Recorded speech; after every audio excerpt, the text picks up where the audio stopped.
Hey everybody, welcome to SEAL Team 7.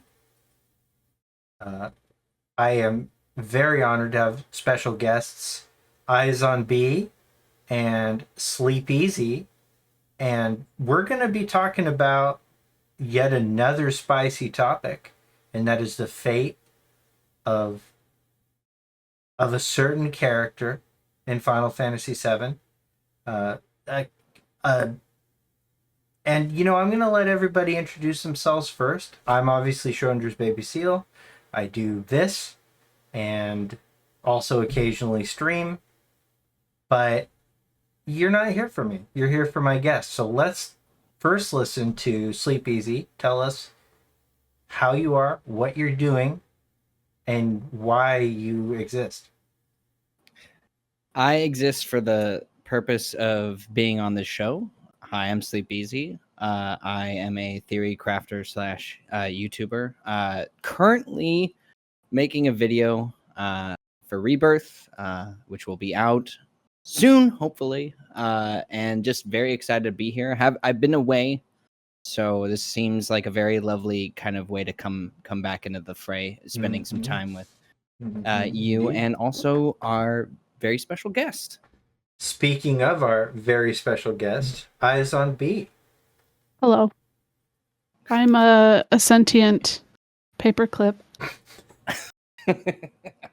that plays retro video games in their free time.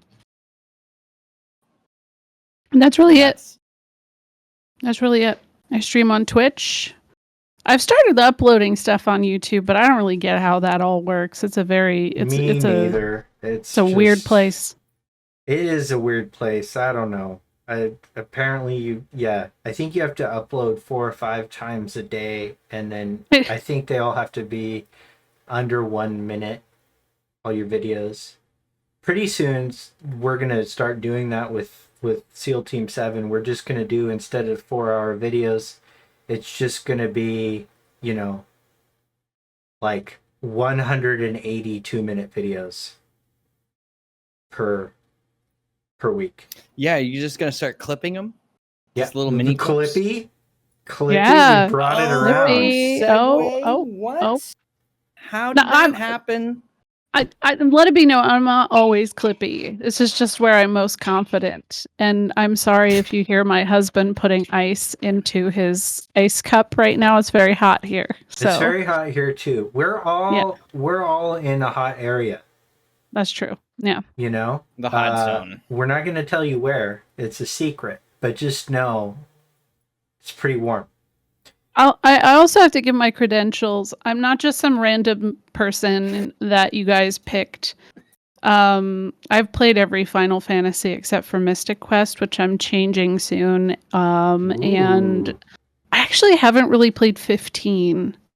I played it when it came out, and I stopped at chapter 4 or 5 and was like, I'm not feeling this, but I'm going to play it when it came out very soon. Yeah, when it came out. But wow. I was also very early pregnant, so okay. I watched my husband finish it in like I was half alive kind of existence. But I've seen that it's changed quite a bit since it first came out, and so I'm excited to try it. It has. It's almost like a full game or something. Okay. But we're not here to diss Tabata. No. Not yet. Oh, well. I know. Well, we'll see. I guess that's, this is when the format of the shows, we're going to talk about the primary topic. We're going to kind of try and keep it a little bit more condensed than our previous topic, which was a great conversation with Vizuvazeth. It was about Zack's death. If you haven't seen that, please do. Also, now's a great time, if you're watching the VOD, to like and subscribe to this video, etc. Okay. All of you do that. Absolutely. So as you can see from the lovely background that I've chosen, perhaps one of the most iconic moments in all of gaming, not just Final Fantasy, is of course, spoilers, the death of Aerith. What? Oh, I no. know. She dies? I know. She. Whoa. You know, I thought death, that was the end conversation. death is Wow. very subjective in the Final Fantasy universe. It's almost not even distinguishable from being alive. Like, did you know that Auron is alive but also dead somehow the whole time? Yep. And we will talk about that a little bit because I think that's important to understand. Is that when we're talking about life and death in the fictional worlds created, like within the quote unquote Ludo narrative of Final Fantasy VII, what does that mean? Why is it valuable? But there was a very iconic scene, and I'll tell you. And what we'll start with is like, what was your reaction in the original game, the first time that you saw this scene? I'll start. I played this game when it came out in '97, and it really it shook me to my absolute core when it all started to come together. That what was happening was permanent. Like, Aerith was I really like mage classes. I always have support, up to that point in every Final Fantasy game. I'd always had magic users, as sort of a support character, or as a offensive magic user. Like, I really liked Final Fantasy VI. It was the first one that I resonated with, and your main character in that is Terra, who's this, incredible magic user. And so for me, she was a really fundamental part of my party. And for her to, disappear, and then I think we're going to get her back. We're on this quest to get her back, I think, and then you finally reach her, and a cutscene starts, and my teenage brain was freaking out at that point. I'm like, I know, I've seen enough films. I know this is different for you don't see cutscenes in games like this, but I knew something was up. And when it finally happens, I remember being really shocked, astonished. Like, the impact of it was really incredible. Like, the scene that we walk into, this really, like, completely out of place environment of the water altar, the music while it happens, and then we immediately launch into a battle afterwards, and that music keeps playing. And it was one of the most effective, like, emotional impacts of any scene ever for me.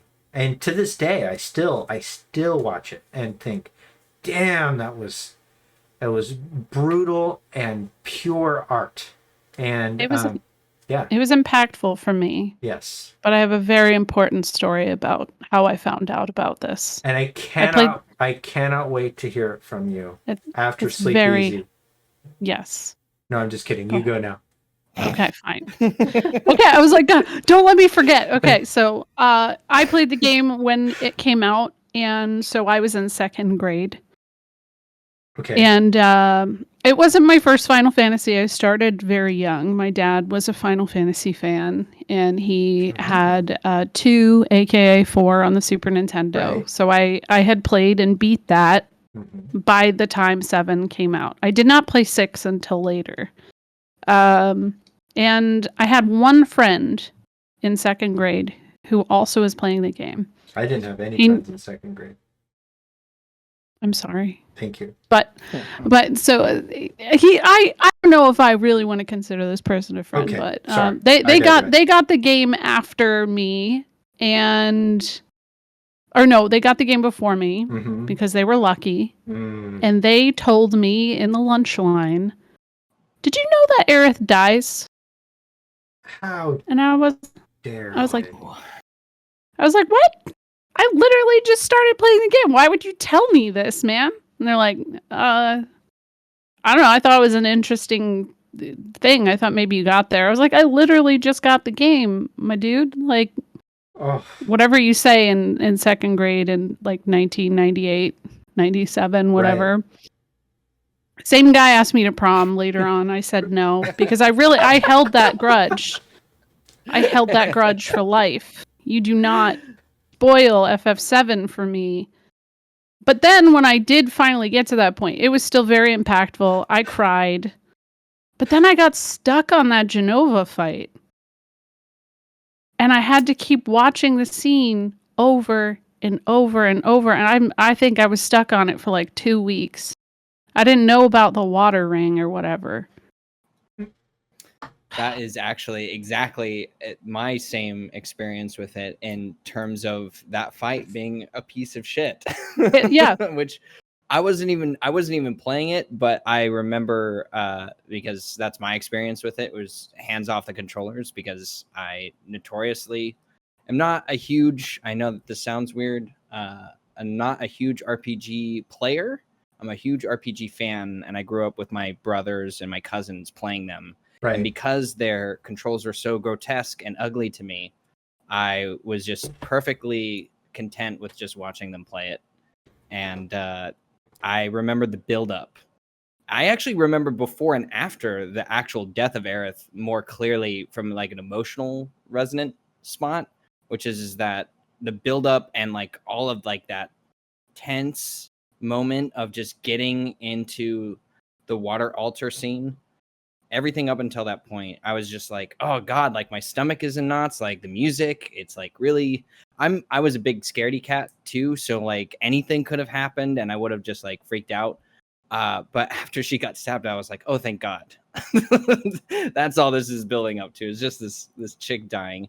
And then watching either my brother or my cousin fight that fight over and over until I just got bored and stopped watching because it's like I'm good. I'm not gonna just watch the same cutscene over and over again. But in retrospect, definitely that shock, that release, is also sort of what I remember. So I think I actually stopped playing for a while after that too, because I feel like, I mean, the snowboarding thing is really cool, but for some reason I just kind of lost interest for a little bit. I think I was just burnt out on the fight. I don't know. yeah, totally. And that happens to me too. I'm like that with most games, where as soon as like I just hit a wall, even now, I'll just like, I'll come back to this. And that's my like relationship with Elden Ring right now, is I got to a certain point and I'm just not touching the game for some reason. But yeah, burnout is real, especially with hard fights and stuff like that. Yeah. And the other thing that happened to me as a result of playing FF4, I don't know if you've played that, but the death trope isn't necessarily new to Final Fantasy in that regard. And 4 did a similar thing multiple times. And then you'd go, oh, never mind. It's all good. Like over and over and over. So every time I'd get attached to someone, they would, oh, something happened. Where are they at? And then they would, they would pop back eventually. And so for me, I was like, oh, you know what? Maybe that douchebag from the lunch line was wrong. Maybe there's a way to bring her back or something. So I was definitely one of those people on the internet. It was like, okay, what's the hack? What do I do to bring her back? There's got to be a way, because like, or she's just gonna pop up at the end or something. I was very stuck on that. That is what creeped me out the most, and I didn't even realize this back then. But it was a clip that I saw of walking back into Aerith's church after, and her like being there for a second was like the weirdest thing on the planet to me. I don't know if enough people talk about that, but as a kid, that creeped me out to like see her just show up like that. I was a huge scaredy cat. And so like anything like ghost related, I was like, oh, well, she's right there. You were scared? I was scared of the Aerith. ghost of Aerith. Scared of her coming back. In the Sector 5 church. Okay.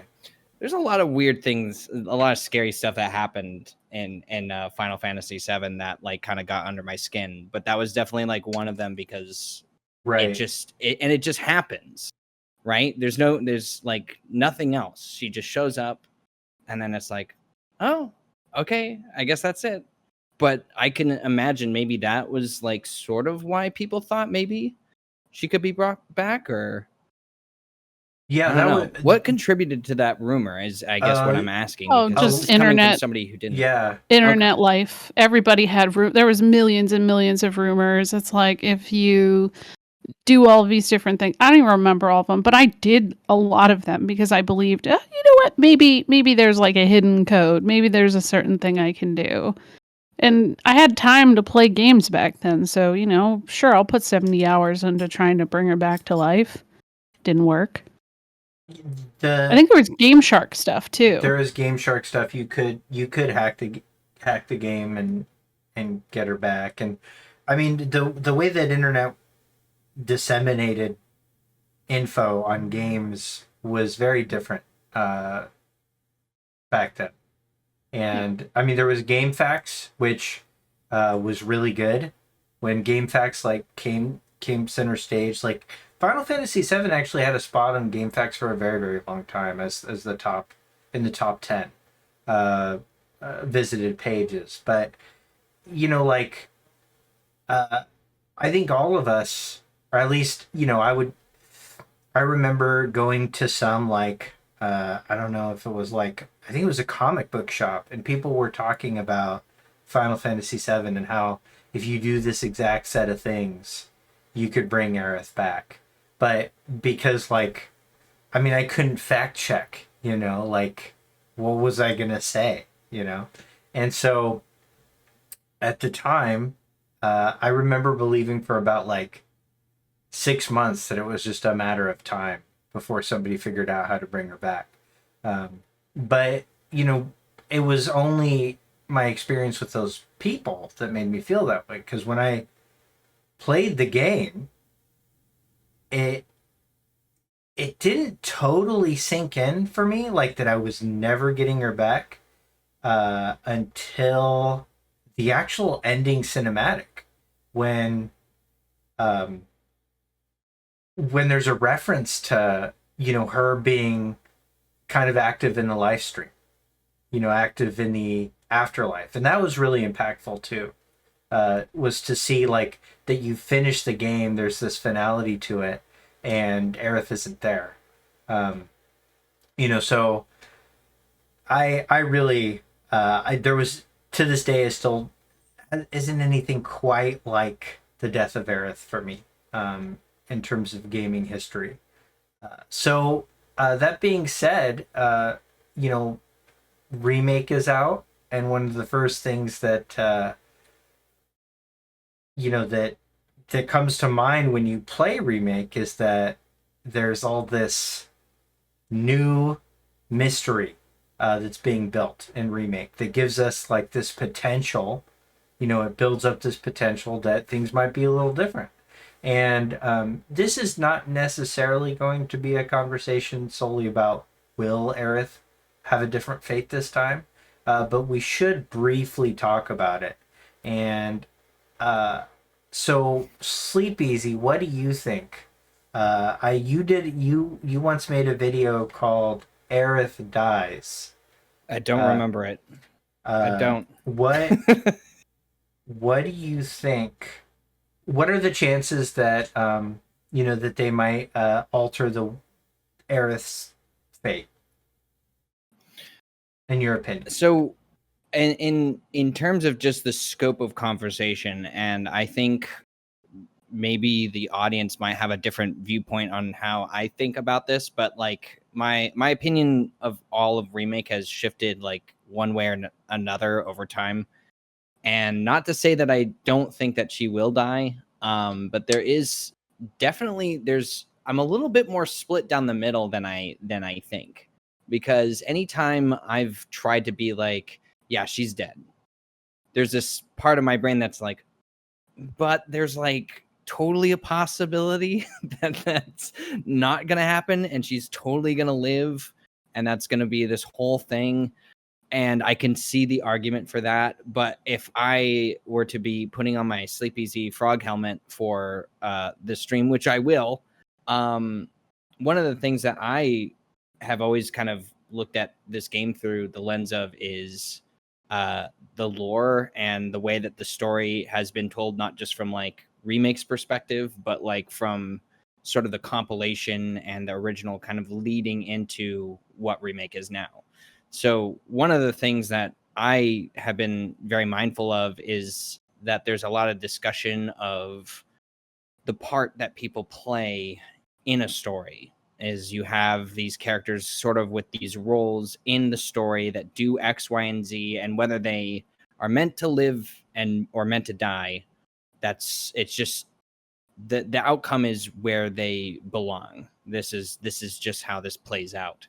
And I kind of feel like that's the one thing that Remake sets up pretty clearly is that there's sort of like this want for Aerith to, like, because the outcome of the future can change, she has a possibility of surviving this thing.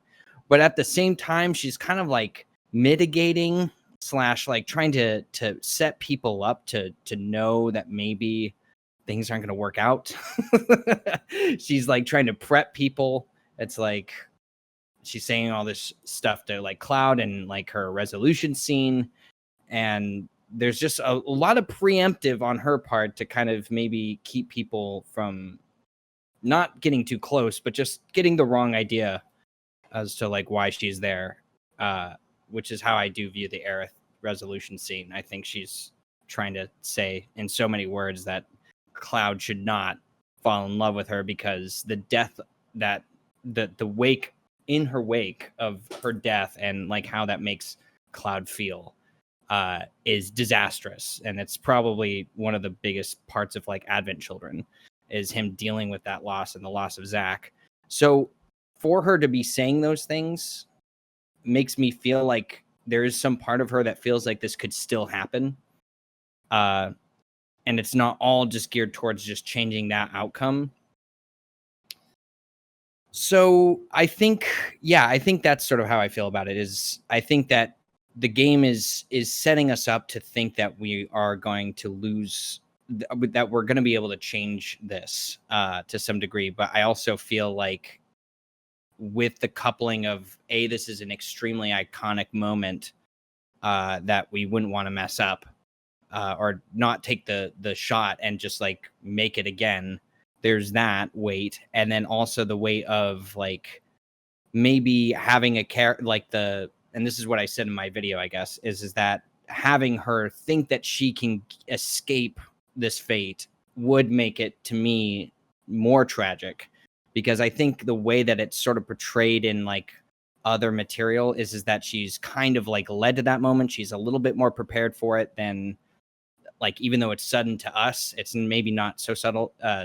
So, you know, maybe she knows more about it than we do, I guess is what I'm trying to make the point of. So to have her blindsided would be, I think, incredibly worse. I think and that's the other thing about that scene is she goes so, I know that this sounds weird, but so peacefully in the original to me. It's like the lights just shut off like right after her stabbing. But if you make that even slightly longer and just like get this sense of her that she's like, this wasn't what she was planning on, dealing with or having had happened. You mean like a look of surprise?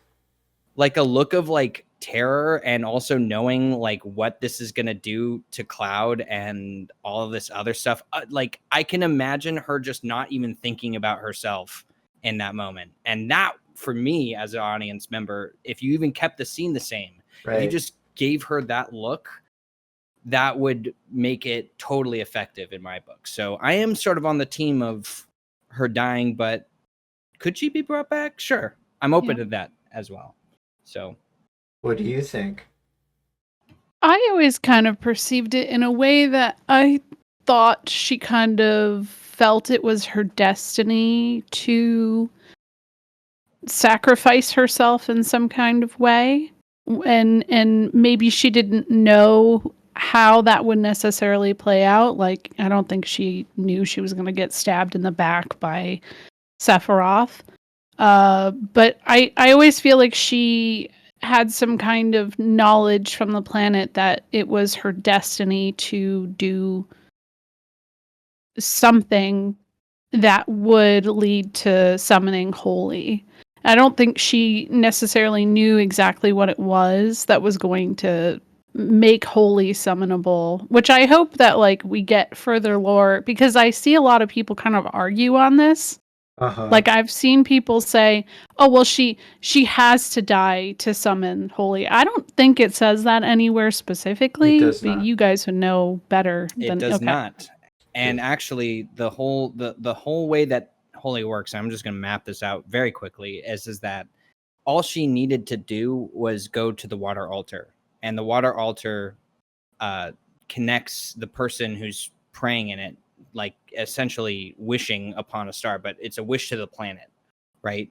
So she connects with the planet and she activates Holy that way. So as soon as she does that, Holy is activated, but Sephiroth has already preemptively stopped that from happening. So her death is completely outside of the point of why Holy's already been activated. So whether she lived or died after that would have had the same outcome of Holy, I imagine. Right. Well, So okay. So Yeah. there's two things that stop Meteor at the end, right? There's Holy, which was summoned, but there was also the Lifestream, which came together at the point of convergence to help fight Holy. right. And a lot of people have argued that Aerith was necessary in be the in the live live stream, but there is again not an actual confirmation that her death was necessary, given that she does seem to have some ability to commune with the live stream. But and so to be kind of devil's advocate on that too, the fact that it was necessary, that her death was necessary for the planet to win and for Sephiroth to not be successful, doesn't necessarily work to say that she's going to die again. In fact, it sort of feeds an idea that if Sephiroth is truly from the future, attempting to subvert the fate that he befell, wouldn't he want something different? Right? So that's another thing that you hear talked about often. But Yeah. But what other thoughts do you have, B? The other thing I have kind of been stuck on, as I was somebody who was when I went into playing Remake, I waited a year. I played it last year, essentially. I was kind of more of a purist, and as time has gone on, I've been like, you know what? Let's just see where they take us. I don't care anymore. I'm having fun. It's a blast. Like, I love Remake. I think it's been really good. I have not played the DLC, but I have a rough idea of what happens with Yuffie and everything. I like how everyone's written. I like the changes. Let's just see what happens. I think what would be smart and more shocking would be to kill her, but not where we expect it. Hmm. Mm. Hmm. Hmm. Like, I always thought it was going to happen. I didn't know exactly where it was going to happen. I just knew that she was going to die in the game. So I always had this foreboding sense of like, oh no, this is where it's going to happen. I played that game with that constantly in mind until it happened. So I always thought it was going to happen at the Temple of Ancients. I don't think that's necessarily where it would be. Another spot I could see it happening is at Northern Crater. And maybe it won't happen in the same way. Maybe she'll die at the same spot, but she can be revived. I'm really more leaning towards that. I think that will be like. I think that would be a fun nod to all of us old people who tried to do it when we were younger, because we thought, us ancients, yeah, us Cetra. yeah, yes, the real Cetra. That's The other one I always see people say is that, well, now that like Sephiroth knows everything, that Tifa will die instead. And because that's more impactful, she wouldn't pull Cloud out of his own mental state and stuff like that. And then the other one I see is people suggesting that Cloud would get killed instead or sacrifice himself instead. And I'll be honest, I don't want to see those. I don't. Yeah. I wouldn't hate. I would. I mean, like, I would still be entertained, but like, I just feel like that kind of. I don't know. There's a beautiful simplicity in her death. Yeah. And there is definitely that part of my brain that if I am like comparing, and I'm not saying that it would be like to this level, but like to have what happened at the end of Remake in terms of, oh my God, this is both the ending of the OG and the end of Advent Children and like this and that. Like, and there's a Whisper Harbinger and we're fighting Destiny, we're eliminating Destiny, and there's just so many things going on in terms of like the context and the undertones of what's happening for something that was just so it was like all almost, it felt very emotionally driven and visceral what happened to Aerith. Like when I look back is that I'm not like I'm just letting the scene play out and it's just happening. And that's where the strength of it kind of lies. I can see kind of where you're coming from if like you were to sort of like try and make a twist to this, or what if this guy comes in and that happens, and you're just like, oh well, like you're making me it maybe a little too much is being brought in to make this very simple dish just work as it already does. Yeah. So I kind of agree with that a bit. Is that maybe you don't have to overcomplicate something that is, but there might be a fair balance of that too. So okay. I think just to lend myself to the conversation, I'm going to play devil's advocate here. Let's preface this for my YouTube comments later and for all other... I think she will probably die. I actually think she'll probably die in the same spot. That's what I think. However, let's look. There is a lot of stuff that you can look at. I am, and again, I am fully aware of all developer statements as they're made. And I am aware that there is a crux and that the developers are saying that the crux will stay the same. I'm aware of that. Okay, so again, this is all hypothetical. There's a couple of things. One, they've already changed somebody's fate. Okay, so they changed Zack's fate. And what that looks like, there's a lot of possible things. It could just be that he's, now a much more sentient ghost, that the afterlife has been destroyed somehow, etc. Blah, blah, blah. And that's what's happening. Or he's like alive. No matter what, it's hard to suggest that his survival doesn't serve a major narrative purpose. And not to get too slippery slope here, but it is, the gates have opened for this kind of change. All right. Now, I'm personally of the mind that he's alive in a concrete way. He will intersect with the party, and he will intersect with the party right as Aerith is dying, and that his inclusion is meant he will become the healer. Oh, yes. Yes, he'll wear pink and he'll take her staff and he's like, yep. I am now your healer. And then Cloud and Zack can finally be together. Okay, finally. You heard it here. You heard it here first. Yeah. Clack right supremacy. Clack. Okay. Yes. So Clack supremacy. Hand holding. I do think that there's a huge potential that Zack is here to connect people that got into Final Fantasy VII during Crisis Core as a result of Crisis Core, and those people do exist. I was surprised to find out that a lot of people have played Crisis Core before they played the OG. So there's people that connect with that. So it's a way to bring everybody in and amplify the tragedy of this iconic scene. I think that is the most likely way that this happens. But nobody's certain of anything, right? But okay, let's look So that's been opened, right? This possibility that fates are different. Biggs is alive, you know. Wedge only fell and he only fell like 40 feet, and dying is not a way that or falling is not a way that any character has died in Final Fantasy VII. Like Dean or Death Dyne. by falling, like a Disney Dyne villain. is Dyne is alive. Cloud falls, Zack falls, Sephiroth falls. Everybody that falls lives. Okay. I know something about Kingdom Hearts.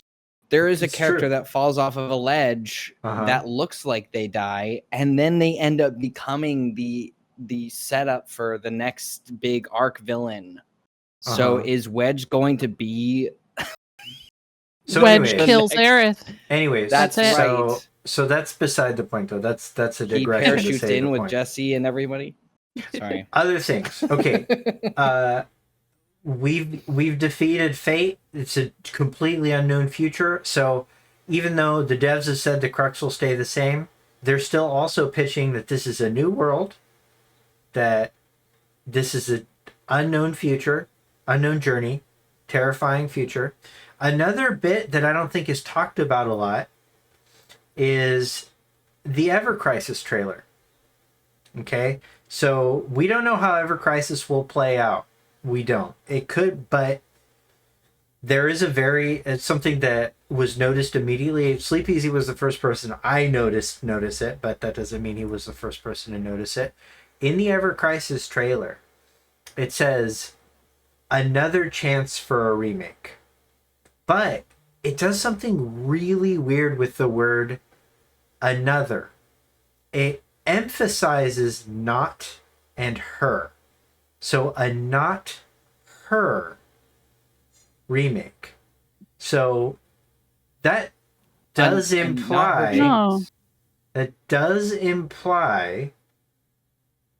that remake is Aerith's remake. So Final Fantasy VII Remake is Aerith's remake. Now, what that could mean is that the death will be more of a sacrifice, that she has more agency in it,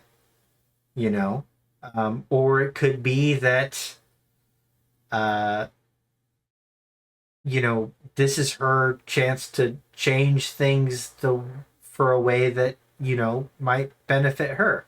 And it's easy to say, hey, it'd be really selfish of her, to make herself live happily ever after.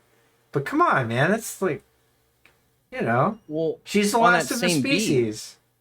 Right on that same beat, though, because I know that everybody's already kind of made the Rebirth comparison to Sephiroth. If Remake is about Aerith, wouldn't it also be maybe possible that the Rebirth thing also alludes to something that happens with Aerith? Of course. I'm just saying. Of course. As just a hypothetical. Of course. Those two, and this is always the thing about all of the naming conventions of everything that Nomura, even I'm sure whatever future son he has will have like 7 different meanings to why this thing is important to some thematic arc or whatever. It has in Rebirth, it definitely means something to do with Sephiroth because we've seen it with like the Harbinger and like the name of the One Wing Angel soundtrack. And then other things, but not to get into that, just as an example. Totally could work with Aerith. Is maybe she dies and maybe there's a way to bring her back or there's something. But do you think that would spoil it a little bit for people to give people an out for that, actually? Yeah. Just because you think so? Yeah. I'm not a fan of it, I'll be honest. And that's what if kind of like super secret. Look, I mean, we don't know how things are going to go. And as much as I'd like to say for sure that the scene is so iconic that it can't change, I also can't deny that there was a very well-known poll that happened. I think it was in 2012 or 2013. Night Sky Prince actually brought it to my attention in Japan that that the number one change that people wanted if they were to ever remake Final Fantasy VII, was an option to allow Aerith to live. And, it's easy for me to really recoil at that. And I do. I don't like it. I don't. There's a lot of significance to, um, you know, yeah, there's a I lot of want the significance. pain again, to be Yeah. honest. I really want to go through it. I want to know with all of cuz like they made Aerith so much more, just they gave her so much more life in the remake. Oh, you're And so I right. feel like it's just to kill her.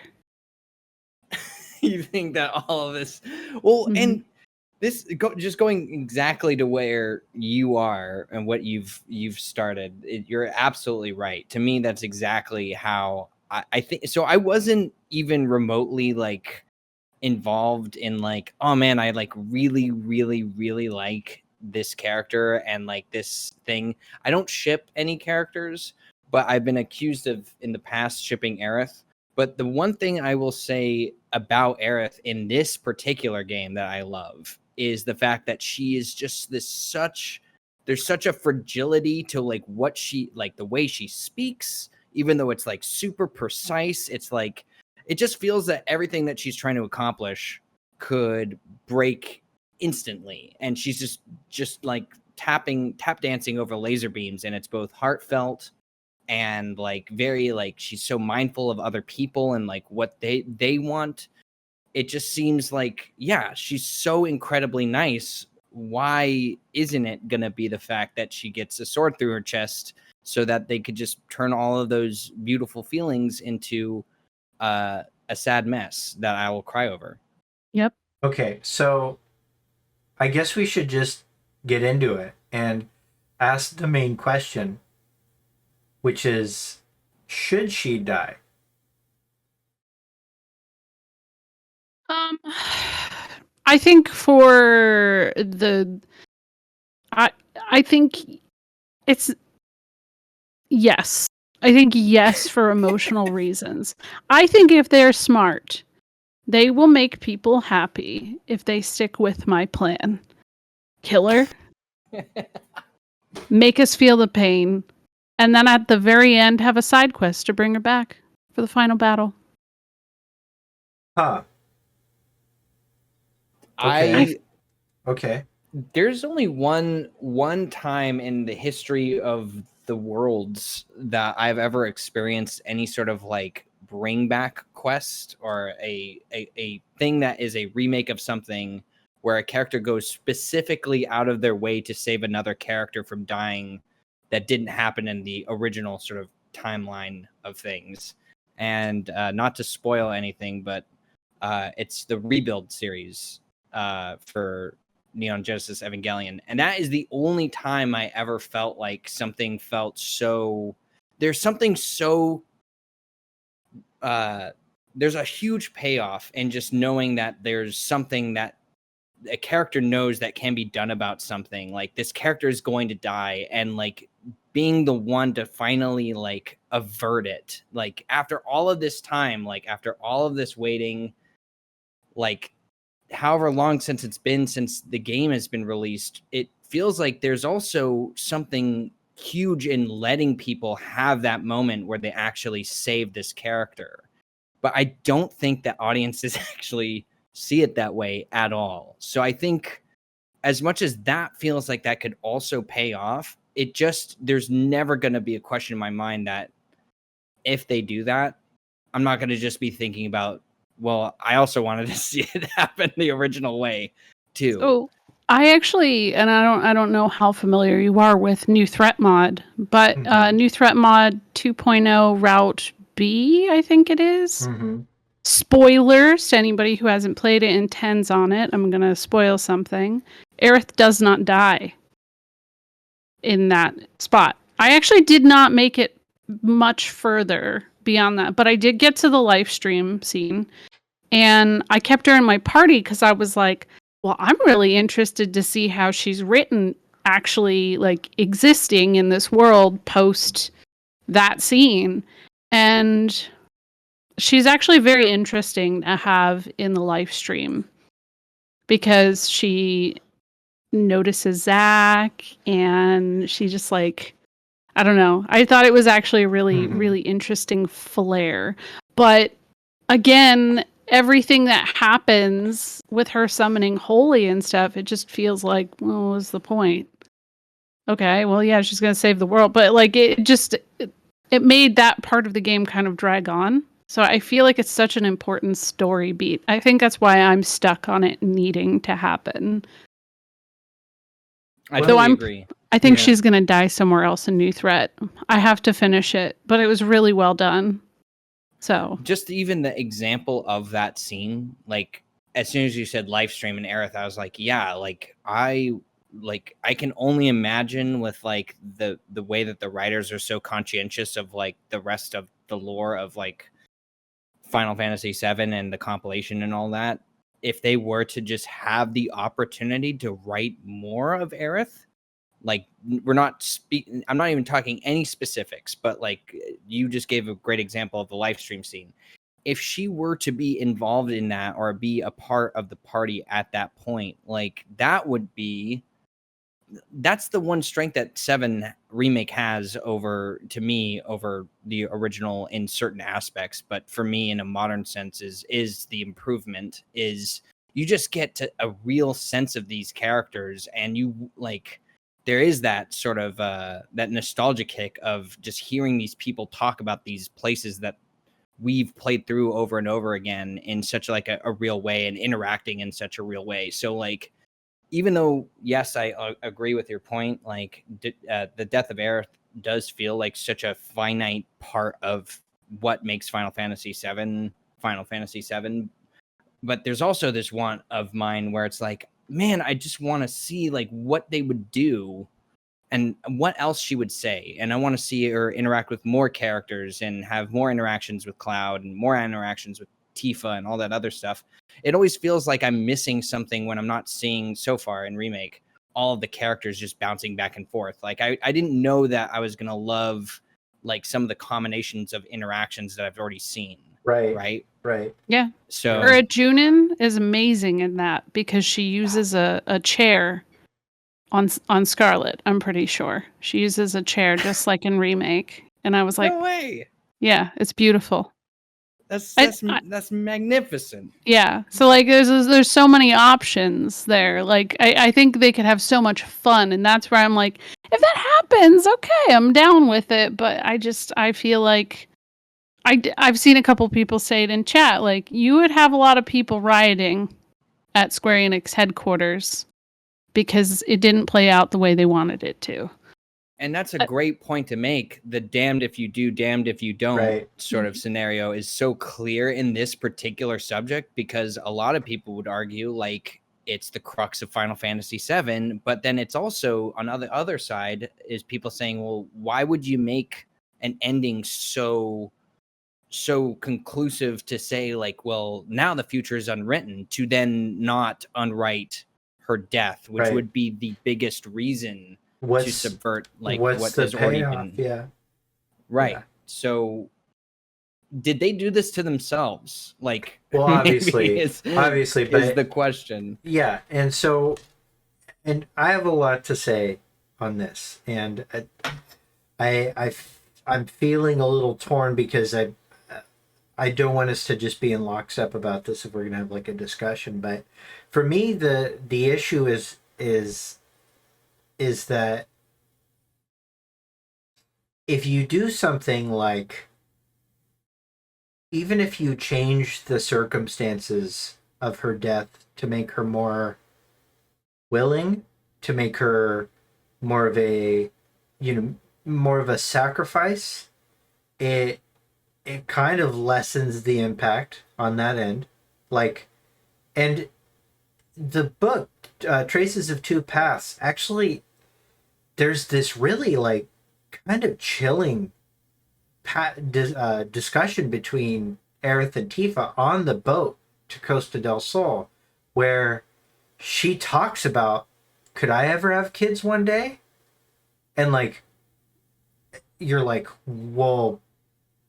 Oh God. You're not, it's not looking good. Not looking good.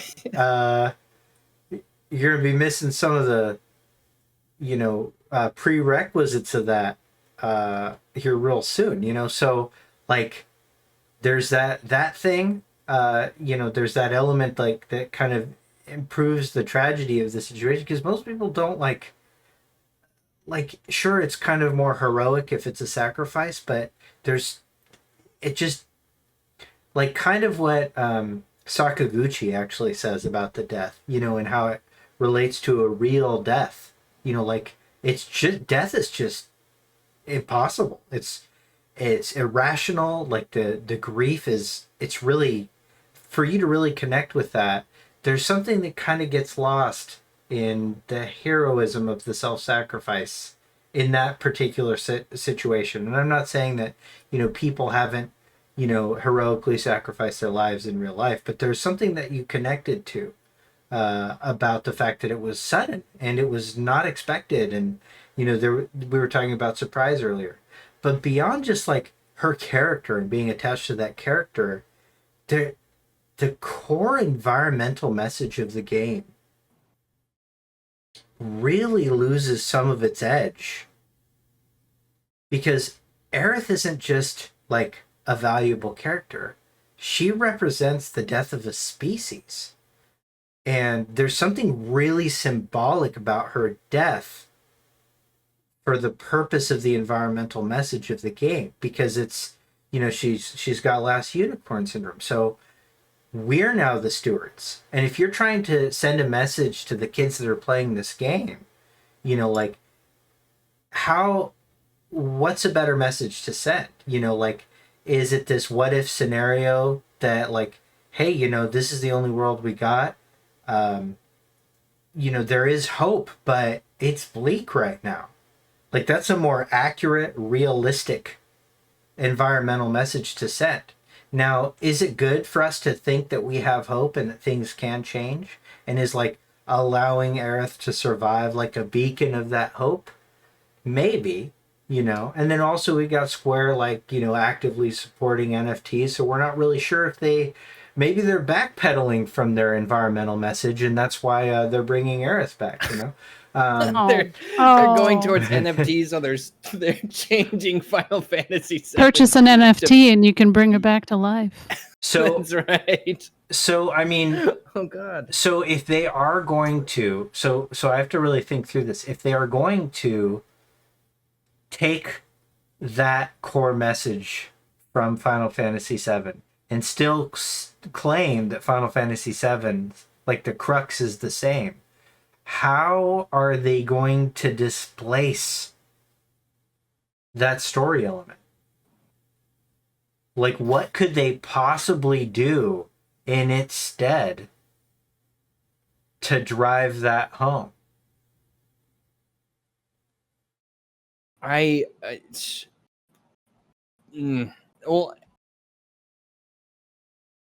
I have another sort of point that sort of lends itself to the other side of this conversation, not necessarily answering the question, but yeah, I guess just thinking about what you just said for a second, having that sort of stand out with her still alive is maybe taking away that sort of duty to her, like as this sort of force in the world, like maybe removing that title from her to a certain extent and placing it on something else to emphasize that message. Mm-hmm. Might be the only way to do that. Not that like what I'm saying has any sort of basis in lore, but like just from a story perspective.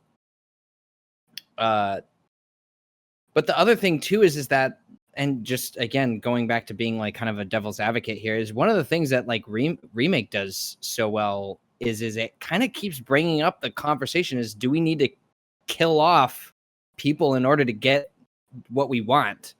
Right? Like, do innocent people have to die in order for us to accomplish the goal that we're trying to accomplish?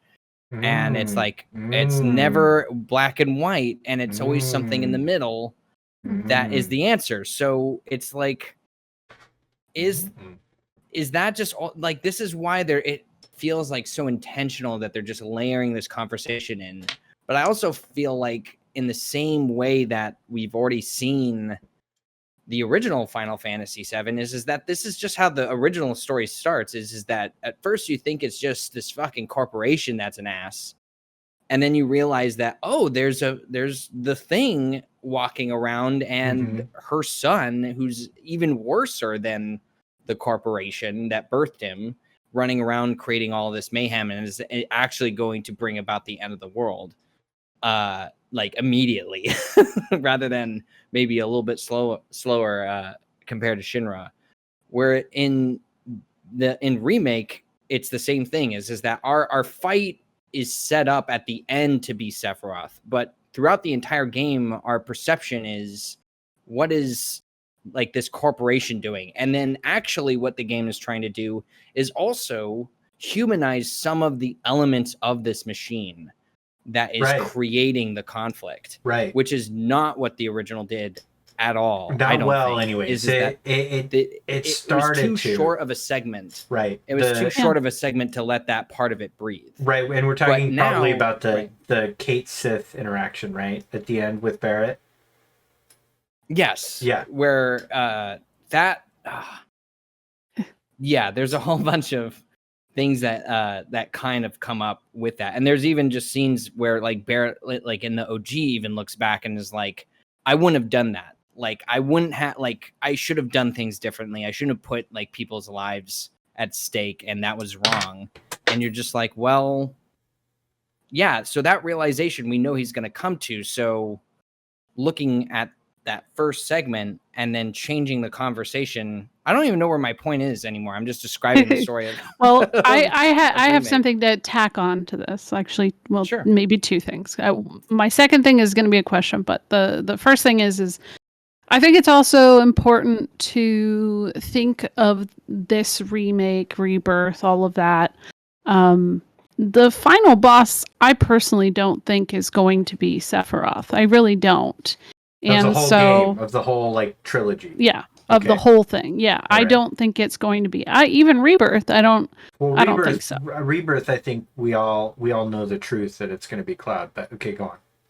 Yes, I think in that way, the question that I would ask then is, if Aerith doesn't die, there is no like reviving her situation. It just straight up doesn't happen. What would happen then? What would you want to see be the situation? What would you want her to do? If it's the bigger players at hand that are going to have to be fought, which is why I would see Zack being brought back in some capacity in this fruition of the story. Mm-hmm. There would be severe use of her, I would say. Sure. And that's one reason I could definitely see her sticking around if she did. It's just I think that people really get stuck on that, and I do too, where I'm like, well, if we're gonna be fighting Sephiroth, but I don't think Sephiroth's the end of this. I don't think he's the big bad. I could see him even being friends at some point. I think he has some healing to do. Though then again, maybe Chadley will kill her. Yeah. Chadley's up to no good. I don't trust that dude. Yeah. I kind of agree with what you're saying on a completely side subject of like the final boss not being the way that we have seen it in OG. Mm-hmm. Uh-huh. And I think the only reason I like kind of see it that way is because I've been rethinking just the ending of Remake in general, the first part of it. Sorry, not the first part of the end of Remake, but just that whole segment, and then just thinking about the parallels between the Trapped Holy and Aerith guiding these people to this place to take care of Sephiroth, who's up to no good, and then you freeing Holy and therefore saving the planet. All of that feels pretty similar to the end of just the first part of the trilogy now.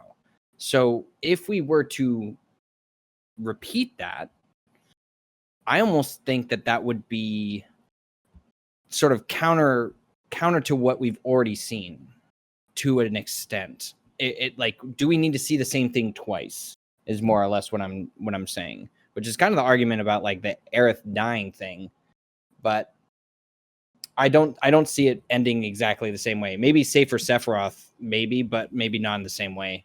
That's actually more or less where I would say my brain is at, is that it would be the ending of the game is different, and maybe some of the middle would be the same, with like Aerith's death and all that other stuff. What I'll say is, when you asked me about this, I remember my definitive response was, yes, she has to die. But then like a minute later, I was like, but you know what? Maybe not. And then I spent the rest of that day going around like doing my daily shit. Oops, excuse me. And Don't worry about it. being like, okay, you know what? No, probably not, because if he's not the final boss and there's bigger things at hand that would destroy the planet in any way, aside from how the OG story goes, her death kind of feels a little bit pointless in some ways. But I don't know. I just keep going back and forth on it, where I'm like, yes, it has to happen. No, it doesn't necessarily have to happen. It's just a weird balance for me, where I don't know. Yeah. I don't know where I'm stuck on this. This has always been a conversation that me and Clark and I have had in the past, especially when I start getting like really like at my wit's end with like Final Fantasy VII Remake. But I think the one thing I always return to, and some like just this image of like Square Enix has just like decided to like walk off onto like the thinnest piece of string possible, and is trying to then balance themselves to get themselves to the other side. And it's like they just put themselves in like this such a like a weird place making a game like this, that knowing like we are as fans and as people who love the original game know what the missteps are, but like how to like avert those like from making people upset or making a mistake. It's just so like they just amplified the risk factor of everything so much in terms of, will this be good or not just even like will it like even come close to Final Fantasy VII, but more or less like, are they just gonna crash and burn? Like how can you complete this walk without messing one thing up? And You I have think to create that's something equally or more impactful somehow, and I think that's really right. hard. Yes, and that's where I was like, why did you put yourself? Sometimes I just like, why did you put yourself in this situation? Because creatively trying to write yourself into a more successful place based off of a game that is regarded as like a masterpiece is like an impossible feat. I almost feel like they did it to be like, if we do mess up, then yeah, we're not trying to do the same thing as the original, but like, I don't know. Something like Aerith, like, and just the fact, because before we even started this discussion about Aerith, I was bringing this up to you and to Clark, which is just that, like, I didn't think that this was going to be such a divisive subject to talk about on like stream. Me either. And it was such an interesting thing to see how many people were engaging this topic on Twitter, when we usually don't get that kind of discussion happening before stream. It's usually during or after, where we see comments and stuff like that. And that's fine. But it was just like, man, so many people. And like we've already sort of mentioned, is that there's only so many ways to do this, and there's going to be people upset regardless. Yeah. Do you think that could be because of the evil S word? Yeah, it's 100%. Sephiroth? So yeah, and I'll just say that, you know, like this is one of the topics that you know, one of the, actually every major like change that we see as a potential that's threatened by the unknown journey, a lot of the vitriol is fueled particularly by the shipping discussion. And you know, I don't I'm not saying that's negative or positive, but it is true. A lot of the people that you see very vehemently in favor or opposed to a story change are representing a certain ship thing, and it is what it is. I think there's plenty of room though for people that aren't in that conversation. That Oh yeah. aren't to think one way or another. And so yeah, I think that does definitely add to the conversation, and not necessarily in a bad way. No, it's true. I even just think from like a story perspective, though, too, like because I think this is one of the reasons why we're even talking about it is because Aerith, in just gaming history, her death is such. It's like Rosebud is the sled. It's like Darth Vader is Luke's father. Like level of like this meant so much to the identity of this game. Maybe not just for people who played it, but Yeah, even for people who just know something about Final Fantasy VII, is they know that one thing. They don't know Cloud has like maybe is mimicking like parts of Zack. They don't know like the full backstory of Nibelheim, but for fucking sure, if you know anything about Final Fantasy VII, it is that Aerith dies yeah, and in the there middle of that, and the weight of that is huge. now to dispel a sort of, or to bring something up about Aerith's death in the OG and Sakaguchi. Sakaguchi, there was a famous sort of thing about Sakaguchi like relating Aerith's death to his mother's death. And a lot of people have looked at that and they can't really find anything outside of like an IGN article, or I think it was like an EGM article back when they printed magazines, and so there's a lot of uh, there's a lot of controversy about that statement. Also, his mom died around the time of Final Fantasy 3, but it is really clear that the way that you know death played out was meant to connect with grieving. Like you can feel his grief in the direction of that scene. And one of the main things that I hear about Aerith's death a lot, particularly from a guest of the show, Final Fan TV, Daniel. He's made some really good points about how it really helped him grieve. Because around the same time that happened, there was, he had a family thing. And so I think there's a lot of stories like that where people, at the time connected with how raw and realistic that experience was. But something can be said for the fact that that's gone now. Like there's like the surprise is over. The ability to have that impact is kind of lost.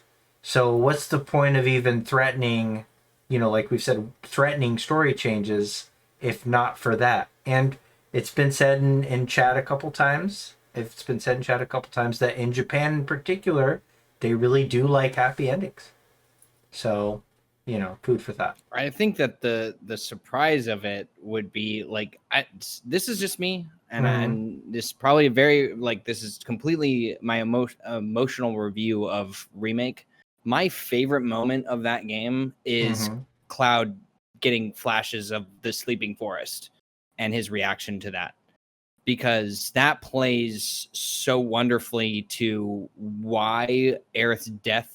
It's completely emotional right there. Is that what he's thinking, what you're seeing, whether you think you do or not, and then Cloud just sheds a tear over it because there's a part of him connecting to these emotions of something that has not happened to him yet, but they're like somewhere spiritually like connecting to him. And I was just like, man, like I immediately got choked up just because it's not subtle, but it's powerful, and it's invoking nostalgia in a way that is effective, like super, super effective. So I don't think, I know that people will say this. I know that people will use that argument that you're using right now, which is that the shock of it is gone. That is not what is going to make that scene work if they play it again. It's the fact that it's happening to us again. Yeah, and that's what's shitty about it. Yeah, it's happening to us again. But there is something very cheap about just using the threat of a new mystery to re-traumatize us, right? Like there's something that's sort of, I mean, it's kind of lazy storytelling, to be totally honest. And so that's why I think that, like, if you're going to murder Aerith, like, you really have to raise the stakes of that, and that's why I say that the only way that it's gonna do that, in the eyes of the creators, in the eyes of the developers, from the perspective that they seem to write stories from, is to bring back a certain character who is very connected to her on this journey, chasing her for a happy reunion, just to have them witness to the death. I think that's like a concrete way that you re-traumatize us, you know, is you bring together the compilation into that. So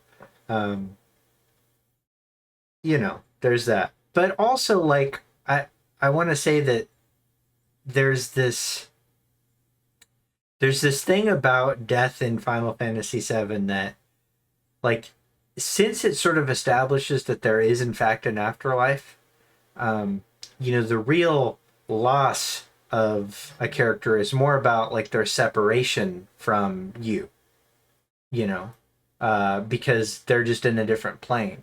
And so what do you think about, like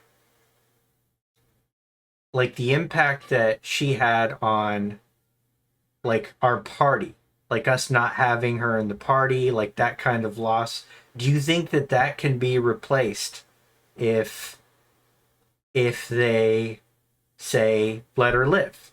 And is there an idea that, you know, maybe a different character needs to die in her place, and what could work if we did that?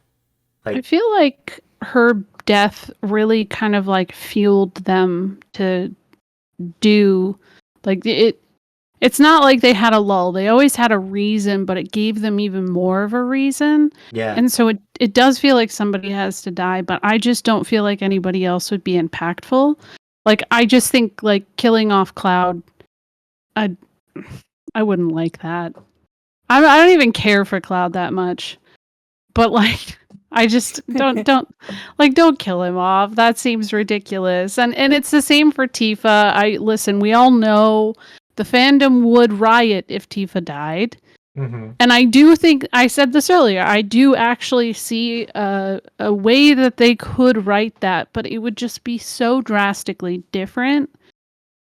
And I don't like that concept. That would be if Sephiroth was the end game, I would say. That he would play it to the fact of, oh, actually, let me get Tifa real quick instead of Aerith, because then she can't help him in the live stream. Right. And from a mechanical standpoint, it obviously makes more sense. Like, if Sephiroth is from the future and he knows the series of circumstances that led to his defeat, Tifa is a bigger threat, really. Like, killing Tifa prevents Tifa from being able to pull him out of the live stream and then ultimately defeating Sephiroth. I think there's a potential that Aerith could, if she was still alive and Tifa was dead, though. It might take a little bit longer, but I think because of her connection to Zack, she would be able to maybe help. Well, plus she's a Cetra, so she could just have, like, Cetra magic or some shit. I don't know. They could That's true. contrive Or a just reason. use the water altar again to the same effect of just like connect to the planet and then just do whatever you're gonna do in there. Yeah. Out from outside. I also think that going back to like if somebody else were to die, Mm-hmm. I think Should be Marlene. the reason why Aerith's death, yep, I'll die on that hill for you. I also think it's like kind of going back to what you're saying about the Cetra thing, is that it's kind of like when a Jedi dies. I know that you hate when I bring up Star Wars, but there's like this spiritual, like, I'm connected to this thing. And you might not fully, like, if you're like the pupil of this person, you might not fully understand that, what that means. You just understand it from the perspective that you're losing like a friend, right? And you're just going away. But like, it's like, that's what Aerith feels like to me, is that she's leaving now, but she might know, she has a better sense of where she's going and where she's going to end up, perhaps. Whereas every other character is not in that same boat. It would just be tragic. There wouldn't be that sort of spiritual undertone to their death. It would just be almost just dark. Just be darker and less maybe attached to that. Aerith would probably inform people that like they've gone to like a different place, right? And they're still with us and all this other stuff. But that's sort of like the realization at the end for Cloud, even is that he's like, oh, like I understand now, the Lifestream, the promised land, like one day I will, like, we'll all see each other like again, no matter what happens. And then that's sort of that realization, that like coming to understanding and like I guess addressing death in a more like, I don't know. And that's part of the thing too about like the last Cetra being, you know, is it like you get this feeling at the end of the OG that like we're alone, you know, and it's like we're alone now. Like we're the fine, like we've disconnected from, you know, the people that connected us to gods, and now it's like entirely on humanity to protect the planet. And that kind of there's something that beautifully mirrors like our current environmental like status, you know, and I think that was very effective then. You know, it really connected a lot of people, and myself included, to the idea that this is, you know, this is it. So much has been lost already, and we've got to make our own way. And so they do really need to tread carefully, whatever they do. I mean, they already kind of messed it up. Like, you know, Barrett's all excited about oil, you know, like, but yeah. But you know, oil is probably better than like the actual memories of the planet. You know, I mean, I don't know. Human souls not as important. I mean, like the maybe. literal afterlife, like that you're trading heaven, you know, for. There's something that for was fossil very fuels. beautifully poetic about that, I guess. So. A really good thing I saw brought up in chat is important, I believe. Is her death really that tragic considering her spirit endures? Right, and that's kind of something that I think Final Fantasy has a problem with. You know, and I brought up Auron and the Unsent as an example, is that you're supposed to grieve this character. Oh, it's sad, he's dead. But then like he's in your party. He talks to you. He's comic relief sometimes. Sometimes he's stoic. Like he's really strong. Like there's no distinction between death and, you know, life.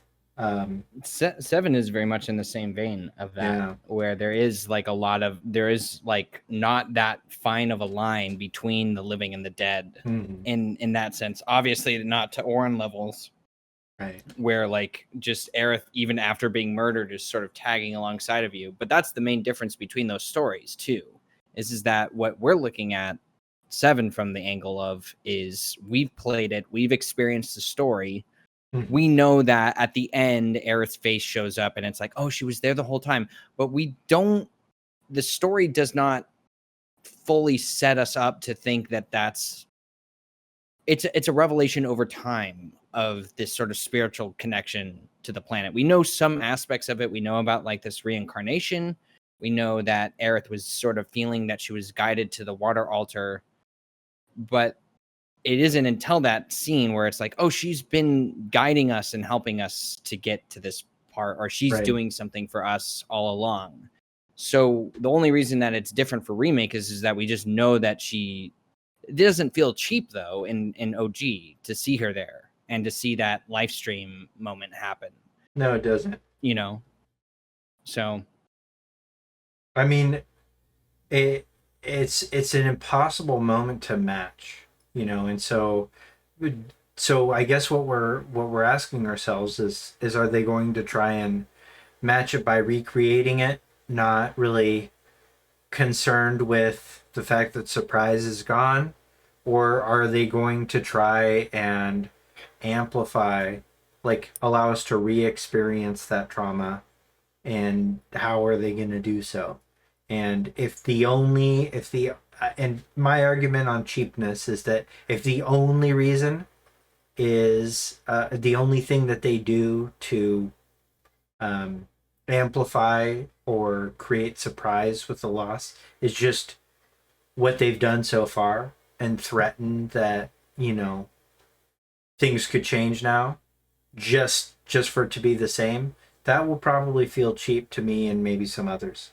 But there's more they can do, you know, and they could just really like bear down on character moments, like for instance the traces of two past thing, like the idea of her like thinking about what it would be like to have a family, you know, stuff like that, because no matter what, she dies in this world, like her future's changed in a way that she could never be part of the human experience the same way. Like I don't know if you can have babies in the live stream.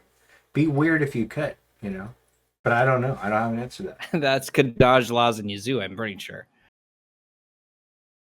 Yeah. The other thing is, and I don't know if you guys knew this, but I'm sure you do because you guys know everything about this, is on the PS4 version of FF7, her death cutscene is still blocked out from streaming. So it is, yeah, it is. If you are streaming directly from the console, it'll block it out. I've seen it happen recently. Somebody who was playing it for the first time was streaming it from their console directly, and it blocked it out. And it's still, it's so weird to me that even when it came out on the PS4, which was like 2014, that they're blocking that off, because at that point, it was so past, like everybody, well, not everybody knows. There's a lot of people who don't know, but still, it's like, why are they safe keeping this cutscene like it's Persona 5 on release? Like, it's just it's a very strange to me. Yeah. That is You'll really never weird. see it coming. I did not know that. Yeah. Yeah. That is, yeah, I would imagine something, again, it's like one of the most famous twists in just in my mind storytelling, for her to just, you know, so the fact that they're just they're just gonna look it up on YouTube afterwards is how that's gonna play out. Yep. YouTube, yeah. YouTube has been a real game changer. So for spoilers, yeah. So okay, well, I'm gonna start looking at questions. I think it's question time.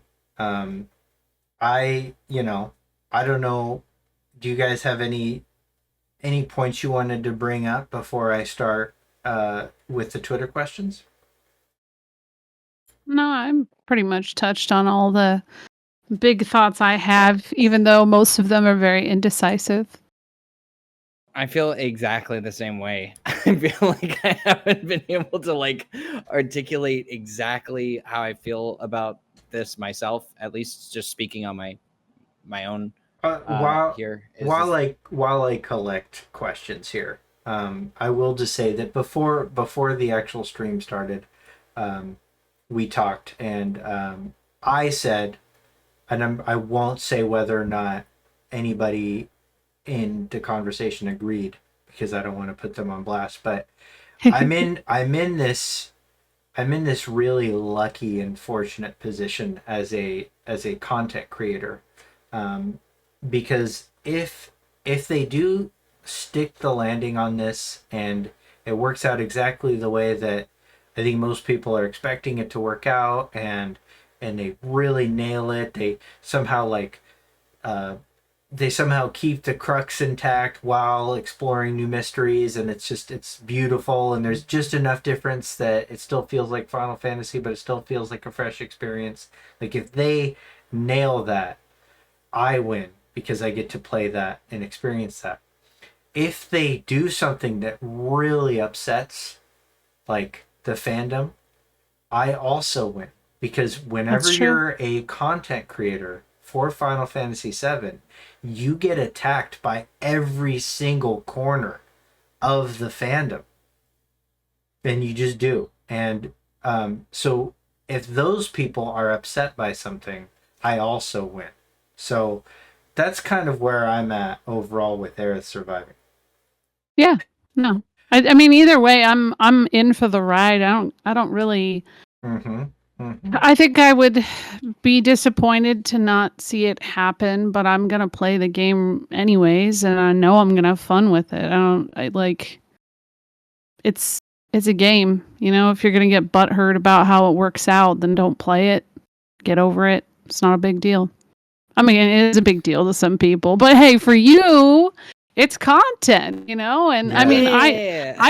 I feel like if you told me 10 years ago that this was a game that I was sitting and talking with people on the internet about and modding Tifa to be Bifa and like all of these different kinds of things, I'd be like, what? They said that they were never going to remake that because that's where I was. I was that person. I was like, they already said they're not remaking it. So I just Well, Yeah. feel there you go. happy that it's happening. And I don't know, you guys aren't like big FF8 heads, but you know, if you know my name, it's based on FF8. And I'm Mm-hmm. not FF8's not my favorite, but Katase did a really weird thing this week. I saw He that. did. That's so He did. cool. He did. And it Tell us. really it's he originally several years ago did an interview. I don't know who the interview was with, but it's something I stuck to because it was my favorite fan theory. And he shot that fan theory down several years ago and he's like, "No, that is not what I meant. Not at all." And then he like Tuesday night decided to go, "You know what?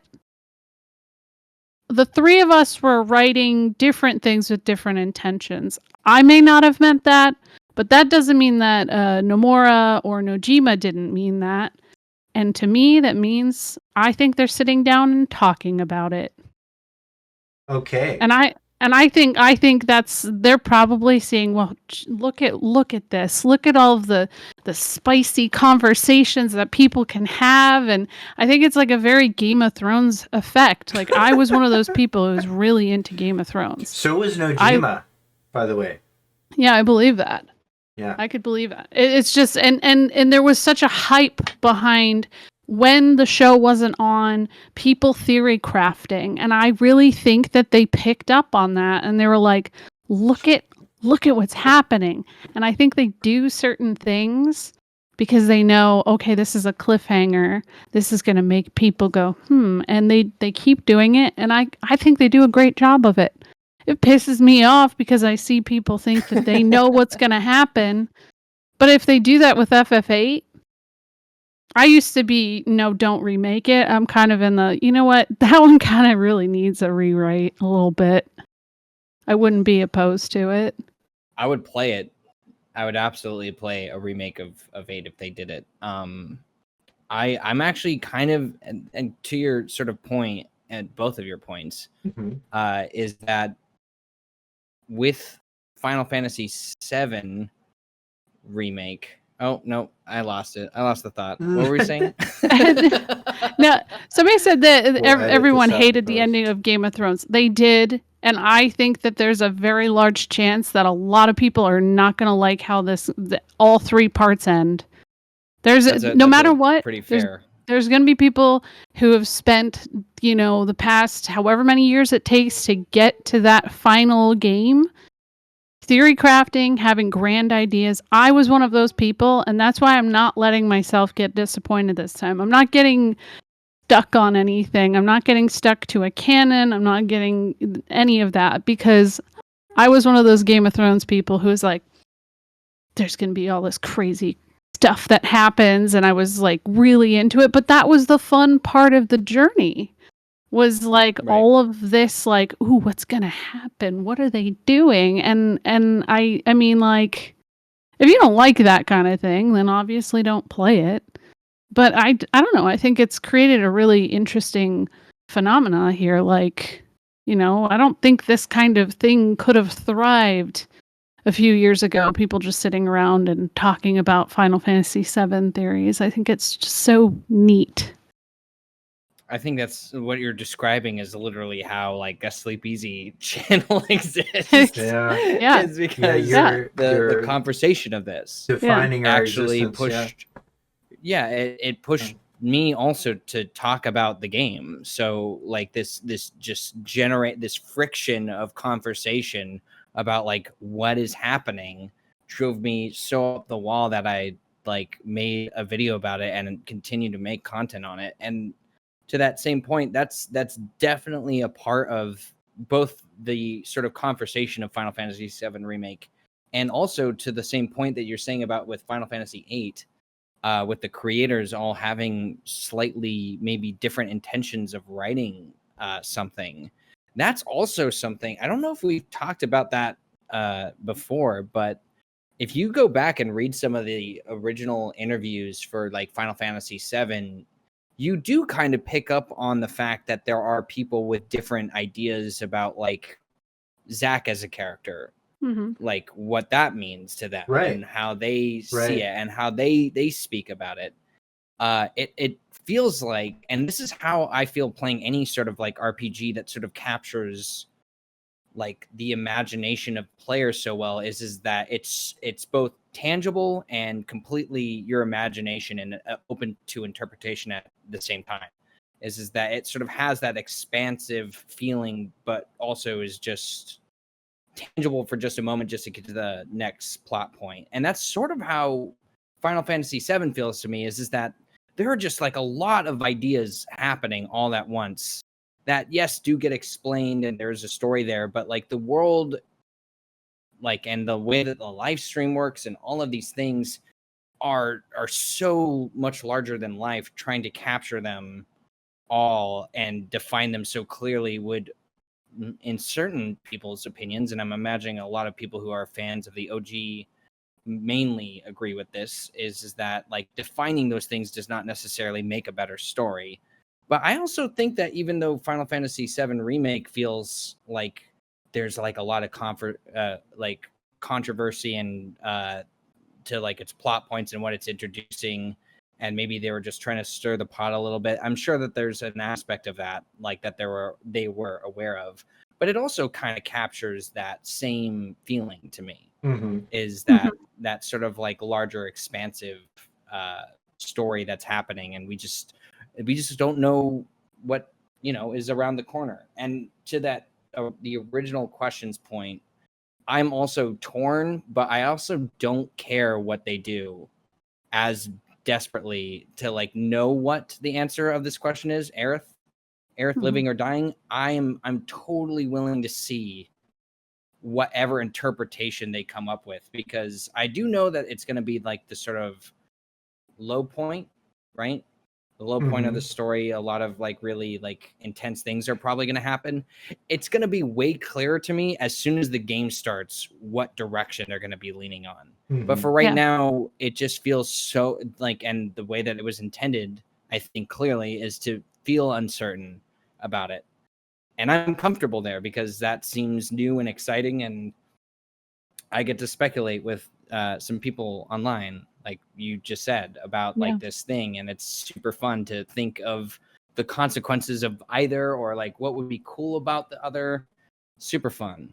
So yeah, I think people get way too stuck on what they think should happen, and I think the one thing I respect about you both is that you're both willing to like, all right, what's your theory? Let's hear it. And that, like, I'm playing a game right now called AI: The Somnium Files Nirvana Initiative. Such a great, like, yes, I'm glad.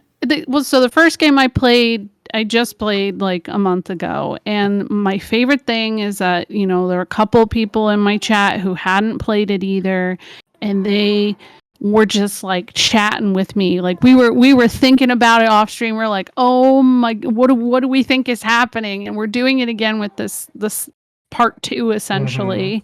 And it's such a cool feeling to, like, I haven't had this in a while where I'm like, what's gonna happen? Like, I love that. And I feel like it's just, I don't know, it's fun. It's fun.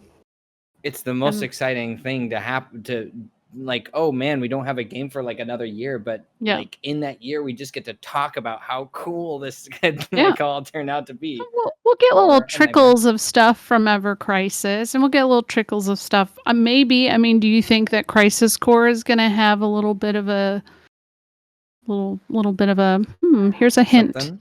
Yeah. So, okay. I think so. Yeah, and this is a really annoying thing to talk about on Twitter also, but I think obviously they need to make it fairly loyal for us to even understand why the difference is important. Like, you know, I do think we'll see the same ending, but there are indications that we're probably going to get expanded scenes. So in the same interview, that Italian interview that was recently posted, even though I think it was actually came out on like last month, but it for some reason finally made it into the mainstream, where they said, yeah, it's going to stay the same. He also said, Nomura also said that the final scene with them eating the apple under the tree, that he hopes that it will, like, its true meaning will be clearer in Reunion. And so it's like, if he's saying that, it means that I don't know if it's just a brief retranslation, but I think we're going to get little nuggets that make it a little bit clearer how it relates to the greater narrative. And I do think that it's very likely we're going to see a secret ending. Or like a special secret cut scene somehow that's, you know, maybe a post-credit scene. Like, I'd be kind of genuinely surprised if we didn't. I only see played that. Crisis Core last year, and I was too lazy to do everything to fight Minerva. Was there anything extra for beating Minerva in the original? You get a message from Kunsel that is sort of inconsequential, but it kind of just says that there's like a legendary hero that I guess stopped whatever the commotion was happening that Minerva was causing Shinra, and he's like, oh, you could be. Is it possible that you are that legendary hero? And this by this point, you're like, Kunsel hasn't seen you for like 5 years. Yeah. So he's just wondering if you were there. There's the tease that tying the hero element is that it connects to Loveless, etc., but not a ton. I mean, it's a big deal to us because we super geek out on Loveless and that kind of stuff, and Minerva. Just Minerva's super interesting as a lore piece, but it would really be staking a lot to say that it was consequential. Like, I hope. I'll say that that sort of to what you were mentioning with the interview is, and this is sort of just my love-hate relationship with like the story of Crisis Core, is that there is like a lot of connecting tissue to Crisis Core's story, to the way that like Remake actually turned out. Like, a lot of the thematic structure of that story and Crisis Core story are very similar. They're just told, one is just told exponentially better than the other. And I think when Nomura says something like that, it's like okay, I get that this worked maybe on paper, maybe at one point, but maybe didn't resonate with enough audiences to really understand why things were happening the way that they were in the ending. So I actually think that with Crisis Core, the way that it is, you can understand like that ending. It just, whether you give a shit about it or not is sort of the end consequence of that. So I think that would be the only quality of life to Crisis Core other than the gameplay itself would be something to fix. Is Yeah, like the there are game. scenes that you just hear about and Yeah. never see, and it's like if you just like if Aerith got stabbed, to bring it back to that, if Aerith got stabbed and you actually didn't spend any time with her and you're just like, oh, this chick is dead, but I don't remember anything that really connected me with this character. Is that sort of the way I feel about a lot of the character development in Crisis Core? Is like a lot of things happen to these people that we just don't care about deeply. So Yeah. hopefully they emphasize that a little bit more. So, Well, okay. Well, Yeah. okay. Yeah, I was gonna say I had something written down. I just found. Yes. It was about how the other thing is that they could set the new meta. You know, the whole thing with Aerith's death was such a big deal. It shaped a lot of JRPGs moving forward, FF7 in general. Maybe they are working to figure out what the new meta is. Like, I just played Legend of Dragoon last year. Amazing game. But there was something that happened that I felt was very, very heavily influenced by the death of Aerith, and I felt like it had a very similar impact, if not more. I thought, honestly, in some parts, it may have been a little bit better done. I think you've played it before, being a seal. I have. And so I do wonder if this is their like chance to like, hey, let's experiment. Well, I don't know. I think so. There's a very, very fun story about Final Fantasy VIII that after Final Fantasy VII came out, like the bonus that Nojima got allowed him to purchase a computer, which is like an adorable concept. And he went on the internet and saw how upset people were about Aerith's death. And so that's why nobody dies in Final Fantasy VIII. Oh. But then he flip-flops, right? Because Final Fantasy X, spoiler alert, main character dies, etc. Yeah. And then they bring him back. And then Nojima gets contracted to write a book sequel to Final Fantasy X-2 called Final Fantasy X 2.5, where he re-kills him in such a hilarious way that it feels like it was intentionally meant as a middle finger to the developers that told him to write the book. But it's hard to even say. Yeah. So I think that was him being like, I don't want to write this story anymore. Let's not. Yeah. So that's what I've always gotten the vibe. Yeah. Yeah. So I feel like there always has been a attempt to course correct with character death. And I'm not sure if, there's, in terms of like defining storytelling and defining metas, there's a lot of pressure on Final Fantasy to do that. That's why they're constantly changing things, and sometimes that's a bane of the series. Sometimes it's not. I'm very excited about 16. I think 16 might be the thing that turns the franchise around, along with 7 Remake. Like 7 Remake has really, I think, brought a lot of life back to Final Fantasy in general. I'm a 14 head too, and 14 is obviously It's 14 has done things that are above and beyond for me in writing. Yeah. And it still has me. It's doing that thing, like I said, with the Game of Thrones, keeping it going, keeping the theories going, and I think it's so good. But dark fantasy for the win. I agree there. So, okay, the hour is upon us, and so I'm gonna start. There's been some great questions in chat. And there's a few good questions on Twitter. Most of the Twitter questions we kind of accidentally answered. So, just kind of like through the conversation. And then a lot of them are about stuff that we've covered on other episodes, so we won't kind of do that. So I'll just ask, like, if a question from Keep Tappin' X on Twitter says, if they do change how she dies, do you think it will still have the same emotional impact? And if she does die, how do you think they would make it happen to keep the story fresh and interesting? And this is assuming, like, if they change the circumstances of her death beyond, like, more people witnessing it or it happening at a different time, where do you think it could happen? Sleepezi first.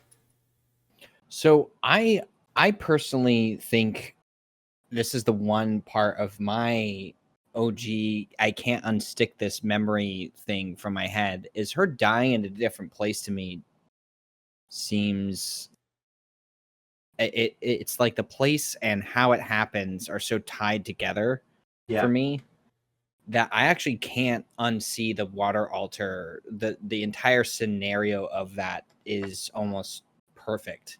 Like as far as if she were to die, how would you keep that interesting if it was like even in the same place? I think the one thing that Remake has done a really good job of is layering in a context of whatever you're seeing that is from the original, taking on a different meaning or a different sort of, not tone, but like it has a different effect, I guess. Overall is that you can kind of watch it from your OG perspective. A good example of this is like the ending and seeing the sort of final fight with Sephiroth and Cloud at the edge of creation is like that. It entirely shot the same, right, at a certain point, but holding a completely different meaning. I do think that, like, while her death would be tragic, I think the other context of that, and sort of going back to, this is what I was going to say before, is, and you mentioned it, is that in Traces of Two Pasts, she's kind of thinking about the future and what she could potentially have. And I think if Zack is around, one of the things that, and that thing from Traces sort of brings to the table is that what if we have a reluctant, what if there's an Aerith that we get at the water altar that doesn't want to go? Maybe she doesn't want this to be the end for herself, and she actually wants other things, and that ends up being, because to me that works. I think having this not fall from grace, but like this character that like might have gone peacefully, or like sort of maybe accepted on some level that this was gonna happen. What if she doesn't accept this and it happens anyway? And I think that's what would really tear anybody up, I think, including myself, where it's like, oh shit, like this person who was so confident in like the decisions that she was making is starting to falter a little bit. And that's sort of kind of how the end of Remake feels, is that there's a lack of knowledge that she has now. Like, to me, it feels like she's disconnected from the thing that was sort of guiding her to that place. Whether that was like her future self or like some sort of understanding of like the circumstances of what happens in the future. To have her kind of meet her end in that way, I think would be effective enough for me. But again, this is all gonna come down to sort of like what they want to sort of hit home with the character. But I think you could have the death work with a different context like that. Her not accepting it and it happening, and that to me would be heartbreaking, because her thinking about a future even is already in concept. Reading that on Traces of Two Pasts like broke my heart a little bit, because you're like, oh god, like this we know that this is not what this is not what's destined for this character. Right. Even though we broke destiny and all that other stuff, but there's precedent for that stuff to still happen. So I don't know. That's how I feel about it, at least. Even on what Baby Seal had said before, and I agree with this a lot, is something very impactful would be just like, Aerith has spent all of these years waiting for some kind of word from Zack, and to be on that altar about to die and to see his face in some kind of way, like, oh wait, there he is. Oh wait, it's too late. I do think God. that would hurt. I think it would piss people off too, but I do think it would hurt a lot. I really do. Or if for some reason, Zack's in a different timeline and there's some weird, crazy stuff and he's the one who kills her somehow. Like, Oh my God. though I would hate it, but I think everybody would hate that, to be honest, if that was the case. He killed her. But if Zack killed her, that'd be wild. That would be heartbreaking, just to be like, oh, like, okay, like, it's okay, Cloud, it's okay. And then for like Zack to just show up and for her to see it, and it's like, oh, I'm not ready. And then she does. she goes. Yeah. I would be fucked up forever. Yeah, that would destroy me. That one's rough because there's something inherently incorruptible about Zack for all. I'm not saying Zack is perfect. He's not a perfect character. He's dumb, for instance. Like he's not like he's not the male version of a Mary Sue. That's not what Zack really is. Like, but he is pure and uncorruptible, and from a like kind of moral way. So for them to corrupt him, they really have to sell that. But this does actually lead us to our next question, which is, and I know that all the clues seem to point to me that the villain of Rebirth will be, or the final boss of Rebirth will be like the culmination of Cloud's corruption, and that Cloud will be the final antagonist of Rebirth. And you can watch my previous videos for more, particularly my one with Ray Kaufman, for more updates on that theory and why I feel that way. But the idea that perhaps his corruption is accelerated to like a high level. We've got a couple questions from Grand Styles on Twitter that says, I've long thought the way to truly break Cloud more than before is to have him be the one that lands the killing blow on Aerith, perhaps framed in a way that shows Sephiroth guiding Cloud's hands in his head while the party members only see a deadpan Cloud. Do you guys think this would cheapen Aerith's death scene, as others have suggested? I think the potential this has to change team dynamics and make the restoration of Cloud's identity more challenging. Thoughts? I don't think the party would ever stand behind him again. That's for sure. It'd be tough. If that was... You would definitely have that happen. 100%. Totally agree with that. Like total like, breakdown of the character party relationship. Like there's no way you could redeem it unless he had a way to show them that like that was the circumstances. Then again, I feel like it happens a bunch of times, not nearly as bad. Like, he smacks Aerith at Temple of Ancients, and they don't really dismiss that. They also let Sid be in like a butthole to share all the time too. So I don't know. I don't see the remake versions of the characters that they've written so far sticking behind someone like that anymore. And then Cloud would have to be a villain.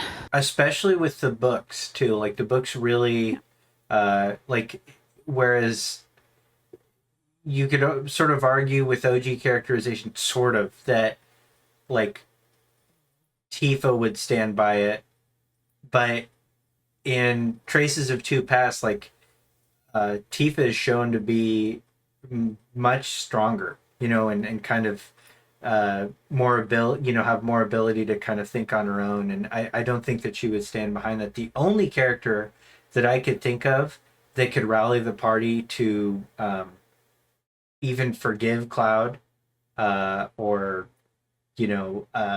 bring clarity to the situation, it is Zack. Zack is so Yeah. pure. I think he would, because just the way that Zack interacted with Sephiroth and Genesis and Angeal, like, even though Aerith is dead at his hands, I think he would see through it, type thing. I don't necessarily think that that's what we're looking at. I think that we will see the corruption of Cloud, and I do think that Yeah. maybe he'll abscond after the death, but I don't think that they'll do that. I don't think they can get away with that. No. I don't either. And Yeah, I also think Aerith is much more outspoken and stronger in yeah, Remake as a character. yeah, The other thing I just saw someone bring up, and this is probably because it was a new threat and it's in my brain as well. yeah. What if Aerith fuses with Genova instead of dying? I'm pretty sure in that route you have to fight her with Genova. Her body, like Genova summons her in some kind of way. It was a very strange thing, but it also threw me through a loop that I had to fight Aerith in some kind of way. So that's another way I think that could be very impactful. Is it's a little bit different, but for some reason you have to fight her.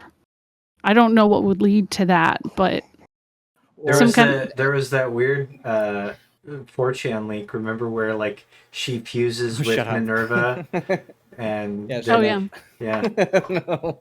it was like That's not real. it was built for Sleepezi. Like it looked like it was written by Sleepezi a year ago. Yeah, It was for me, and then yeah. yeah, There's so many good points that were just made, and I had like this moment of clarity because you're so right about like just the way that Cloud's sort of mental breakdown is about to sort of start kicking in here, and and that's what I'm imagining Rebirth is mainly going to be about, is that like regardless of whether he gets corrupted, and I'm kind of leaning towards that a little bit more just thinking about it, but the idea of one of the things that would be really interesting is that for the party to start to trust Cloud so little before like the Aerith thing, because of what happened with Aerith and Cloud in the Temple of the Ancients, yeah, where they keep, it's almost like they have like a black cloaked figure on a leash. It's like, we're gonna like play into the fact that you seem like you're stable, but like maybe the party just starts to use, because they just think he's so far gone, or that he's just like a lost cause and just like out of control, that they just are using Cloud to get to the end point of like, oh, okay, well, he can feel Sephiroth and Aerith at the Temple of the Ancients. So they're sort of like using him to get to that point. What if they just leave Cloud at that point? Like, what if he doesn't even get to the water altar, and they just are like, okay, like you are too much of a risk, because the last thing that you did to Aerith was X, Y, and Z. And what if he shows up late to that yeah, whole situation? But then the other thing too is that Zack would actually be the only incentive, if Cloud was that far gone and did become corrupt by Sephiroth in some capacity. Zack would be the only person to be like, no, I know who Cloud is, yeah, right? Like, and he like, there's a good guy underneath that, and he's like worth saving, and that's sort of what Zack fights for at the end of Crisis Core anyway, is to save his friend. So it's yeah, like, I'm not gonna like leave this guy behind. yeah. And then the other thing is that what really would do a really good job of setting this up is that if Aerith was the only one to a certain degree in Rebirth that at a certain point like knew that Cloud wasn't a bad person, Mm-hmm. and then she's the party member that gets offed, right? Like the trust in Cloud would completely like fall apart to a certain degree, right? If she knows that the end game is like he finds himself, but like no one else knows that, it's like, okay, well, I'm gonna keep like believing in you and trusting that you're gonna do the right thing, because that's kind of what Aerith's deal is that she allows people to just find their place naturally. She's just a guide to a certain point. It'd be really great for everybody else to be like, well, Cloud's kind of like out of his mind. And like the only thing that's sort of like keeping the trust here is her. And then as soon as she's gone, or the Temple of the Ancients things happen, that'd be great. I think that's the one part that I'm looking forward to most, regardless of what happens at the water altar, is just seeing that sort of the party sort of start to break down a bit by bit. That'd be so much fun. And I so mean, many things. It strains plausibility as it is that, you know, in the OG, that they're just like, all right, you know, come on back. You know, like it works a little bit because there's so much like negative space with the storytelling that you could sort of assume that like a bunch of relationship is built over this indeterminate amount of time. But like in Remake, that'll be a more difficult sell. Like you're really gonna have to establish why we're retrusting Cloud in. Well, I think that's the return, idea is that in the reality is that they like come back to that moment where it's like, oh, we don't have time for this. Like, just like, if you can join back up, or if not, like, we'll just go on without you. And they just keep pushing him back in. But realistically, there's maybe like 2 instances where like you get that chance, right? And then that's it. Like in my mind, I could just see Barrett like complete just questioning. It's like, do we even really know who this guy is, like enough to be trusting him? And then that one injection of doubt, like creating this whole other level of context to each scenario, or like characters that come later, like Sid. Like, what's Sid gonna be like? Who is this guy? What's this hootenanny? You know, like no, I feel like everybody would call BS on it. And I mean, also the other thing is, and I mean, this happens in the original too, but I'm replaying Remake right now. And one of my favorite things in Remake is when Aerith and Tifa meet each other. They're immediately BFFs. No questions asked. They are ride or die for each other. And that's why, like, I could never see Tifa like breaking that, even for Cloud, honestly. Like, really, I feel like they've and even more time with them together, I feel like there's going to be a lot more of that where their friendship is going to grow. And if you're introducing Yuffie to it, there's going to be a really like cute sisterly bond, or whatever you want to consider it, among all of them. And I'm looking forward to that a lot. And I just can't see her being like, okay, well, let's just Cloud. He's being weird. And Yuffie has a really yes. I was about to bring this up. You bring it up. Oh, Yuffie has a special connection to Aerith. Right. So, in her On the Way to a Smile story, Aerith is said to have like a great impact on Yuffie as a character. That's why she actually wears in Advent Children so many of the pink ribbons, which all represent her. And I'm just thinking, in the Temple of the Ancients, what is Yuffie gonna fucking think of Cloud after something like that? Yeah. Like, there's just so much. In OG, when Aerith dies, if you have Yuffie in her party, she has the most over dramatic she's reaction. Sobbing. Yeah.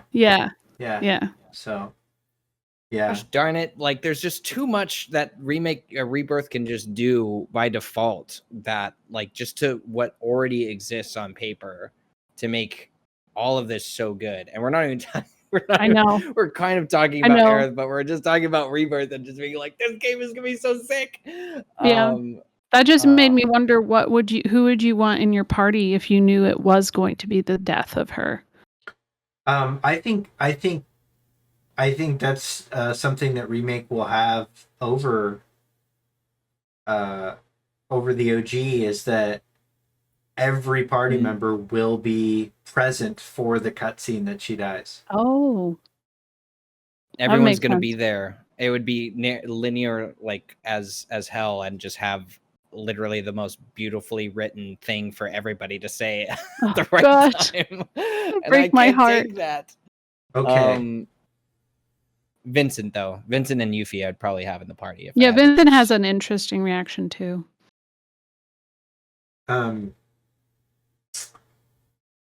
For me, let's see. Probably Zack and Roche. Okay, so let's see. Jesus. Roche. Oh shit. Main character I'm just Roche. messing Why with- wasn't he on the 25th anniversary logo? Why wasn't His he hair there? takes I don't up too know. much space. Okay, You're so right. okay. Yeah. Ezekiel 20 says, "Do you think they'll have two paths to Aerith living or dying as different story paths?" When the game first came out, I thought yes. Yeah. I thought so. I just feel like they haven't introduced enough of their like those kind of like visual novelty cues of there's branching paths yet, in my opinion. I feel like they would have had to have started to lay the groundwork, but I guess that's something they could do different in Rebirth. Sure. I wouldn't hate it if they did that because it gives it a lot of replay value and it gives the ability to make different crowds of people happy. Yeah. They'd agree. argue Like, about I which think- one's the canon ending. The canon Perfect path. for them. Perfect Yeah. for Square. Yeah. I agree that at some point I also thought that branching paths would be an interesting solution to the Problem. issue of Yeah. specifically Aerith living and dying, but I don't think that that's what's going to happen anymore. I think for sure there's going to be a more it's going to be just this is the final version of this game and we're not going to leave any doubt between what should have happened and what that's at least what they're going to aim for. Whether they succeed or not is completely up to debate, but I think they're going to just try and hit it home with just the one story, the one version of events, and then hopefully that's it. It's a really, really tough thing to pull off when writing a story, to have branching paths, and you usually see stories suffer as a result. Very few things like can tell a big, large story with multiple branching paths. Like the only example most people will come to is Mass Effect, and there's a lot of debate about whether or not that was effective or not. And I won't get into that, but I don't think that there would be. I don't think that you could effectively say have a story with a branching path where she either lives or dies. You would have to have like an equal and opposite exchange, right? So you would have to make a choice where one person dies instead of another. Because otherwise, it's making the player a bad person for making the events play out as the OG did. Well, And- then, hey, they could pander to both sides of the S word communities. Let's write this side and let's write this side. I mean, they'd make some money that way, but Yeah, God, I you mean, could just rebrand the whole thing. Is there gonna be? That's what Rebirth sequel is gonna be. Just like a fucking Pokemon game. Is Tifa's gonna be on the cover of one, and Aerith's gonna be on the cover of the other. And then one's you just get to Xbox pick. exclusive, one's PlayStation. That's right. exclusive.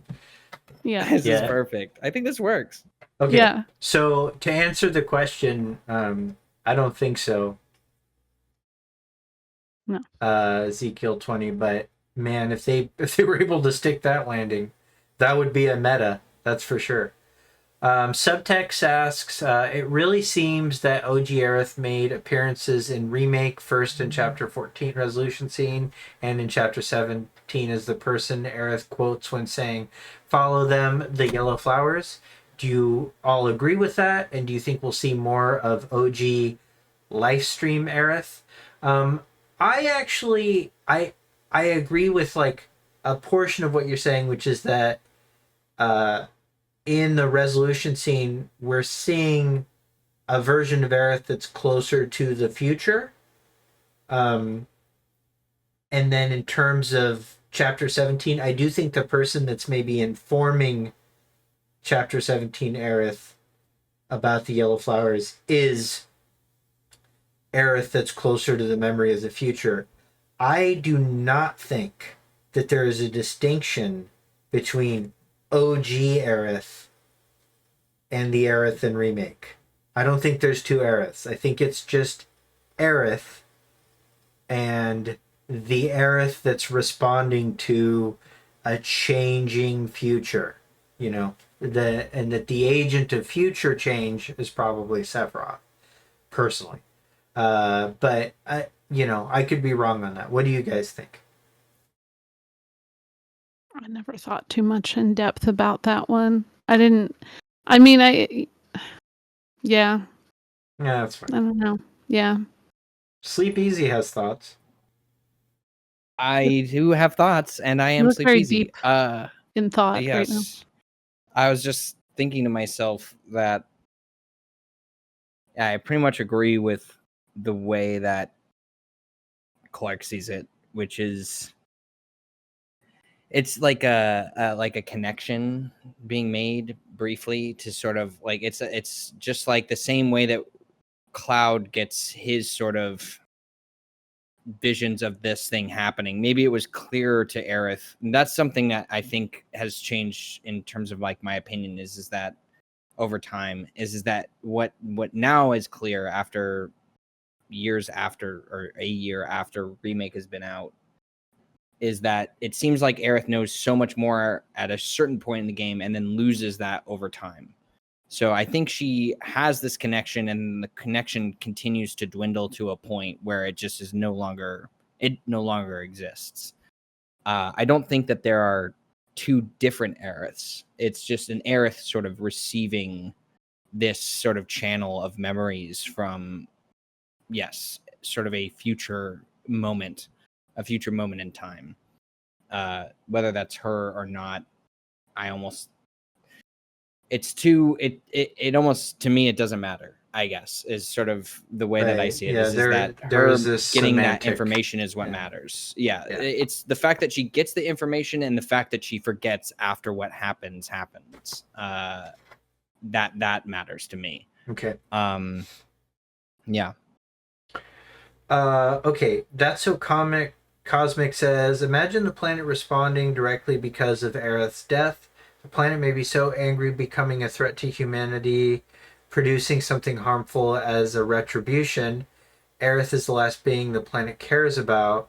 She's the bridge between humanity and the planet. Her death by Sephiroth, who exists because of Shinra, which is a corrupt representation of humanity's hubris, could make for the planet turning on humanity and sabotaging it. Humanity's hubris is what killed the last Cetra. That's an interesting, like, I think, expansion on the idea, but I think that what we see is that the planet ultimately decides, perhaps with Aerith's help, to fight Meteor. Which by the way is a Cetran creation. Like, the Meteor is a memory of Cetran destruction for some reason. So I do think that like that's an interesting plot twist, but a lot of context would need to change to make that like a clarified element. What do you guys think? Yeah, I agree. Okay. I would just say that the idea of that's a lot to chew on. Yeah. Yeah, it is. I mean, isn't that essentially what the weapons are in a way too? Like, yeah. There's an idea about like how the future does sort of like the course of the planet and and humanity are sort of like two subjects of the concept of Loveless, or like the story of Loveless, where, and it's sort of the question that gets brought up with Holy specifically, is that Holy is the magic that is supposed to just eliminate any, like, all of the evil, but like that could also include humanity as we know it, because that's sort of like how vague the terms of like what the planet views as a threat. And they are a threat, and we know that they're a threat because of Shinra and all this other stuff. So it's like, yeah, that is a huge possibility. Like, summoning Holy could potentially eliminate all of humankind. And that's sort of what Loveless brings up at a certain point too. Is that the view of the ending depends on what you view immortality to be, based off of the idea of what the gift of the goddess is that is the immortality, the planet's immortality, or humanity's immortality, or a individual's immortality, so to speak. So I guess the point that I'm trying to make is that the live stream, I don't think has ever really, this is the best thing about the live stream in my opinion, is it doesn't seem like it's either good or bad, and it has its own sort of set direction. So I do think that, yes, there might be an effect more or less on the actions that we've already taken. Like, for instance, undoing destiny might be something that could potentially cause the live stream to respond in a negative way, depending on how you view the concept of what destiny is. In my opinion, I think destiny is not a concept built into the live stream at all. I think it's a built-in construct of another force. So if Aerith dies, would the live stream respond negatively to that? Maybe. I don't think so, because I think it probably would have done the same thing.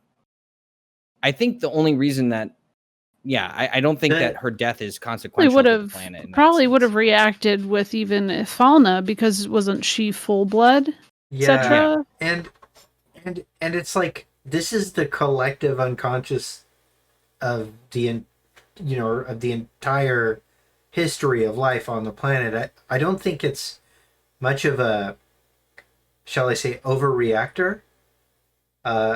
It doesn't seem to like rebel unless it is like a meteor coming to destroy the planet. That seems to be like, because Shinra's been like sucking the planet dry for a while, and the weapons have just been kind of chilling down there. So like, it seems like it is the planet, and the live stream doesn't necessarily seem to be impulsive.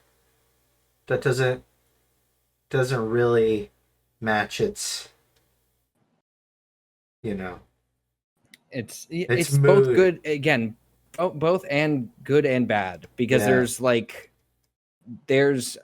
a part of it that it feels loosely guiding as a force. It's not definitive in any sort of way. It's like, we think generally this is what should happen, like maybe summon the weapons for X, Y, and Z purposes, and just the weapons are so stupid, but we also know that they've been influenced in some capacity, but their targets are, they show up to a village and it's like, there's no fucking threat here. It just shows up and starts terrorizing a village.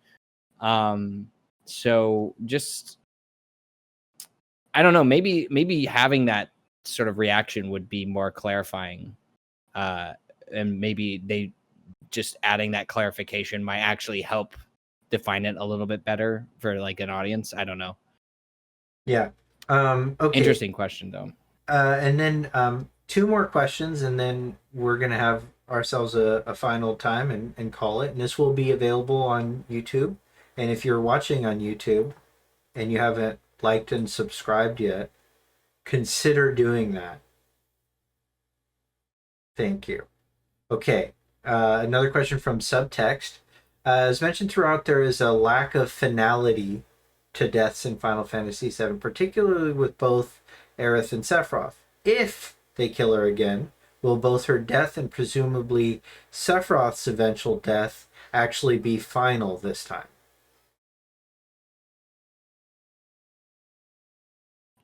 I think so. Yeah, I'd say so. I would hope so. Like, yeah, I think yeah. the idea is just to have this be the book end of all of it. Not that they're ending Final Fantasy VII, the cash cow, but I think Sephiroth feels like the antithesis of like what this character can be. Like this is as far as you can push this kind of character to this degree, and I'm getting that sense of like, wow, like they're really, in my mind, they're, and maybe real or not, depending on how it works out, is that if I am sort of right about how they're playing that character, this really feels like the only other thing to make this character even more sinister and more like, and just the threat that he's already caused is already like way larger than anything else he's done. I don't want him to stick around longer than he needs to. I think even the fact that there is a new Sephiroth is already like kind of pushing the Yeah. envelope as far as it can possibly go. And Aerith also feels like the best version of Aerith. Like I love her just as she is, and if they all were to die, I would want them to be dead and have this story end conclusively You in some monster. shape or form. I Yeah. just want Sephiroth to have his like. I mean, he's a tragic. He's a very tragic character. I feel bad for him. The like sole purpose of his existence is really messed up, and I like sometimes sympathize with him in a lot of ways for how he like ends up, and I don't know. I hope that whatever happens to him, he is at peace finally.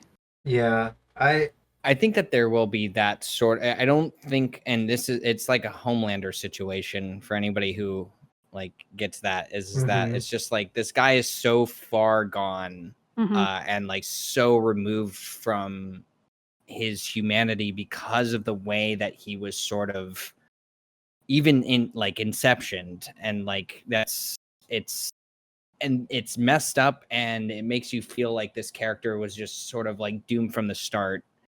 And but that doesn't make him, I'm not saying this to what you said, but this is just like where my brain is going, is that that doesn't make him any less of a monster. But at Yeah. the same time, because of those factors, you do want there to be some form of this character finding, at least not like dying and suffering, but maybe even getting something that sort of resolves that character to some degree, just because of what he represents so strongly.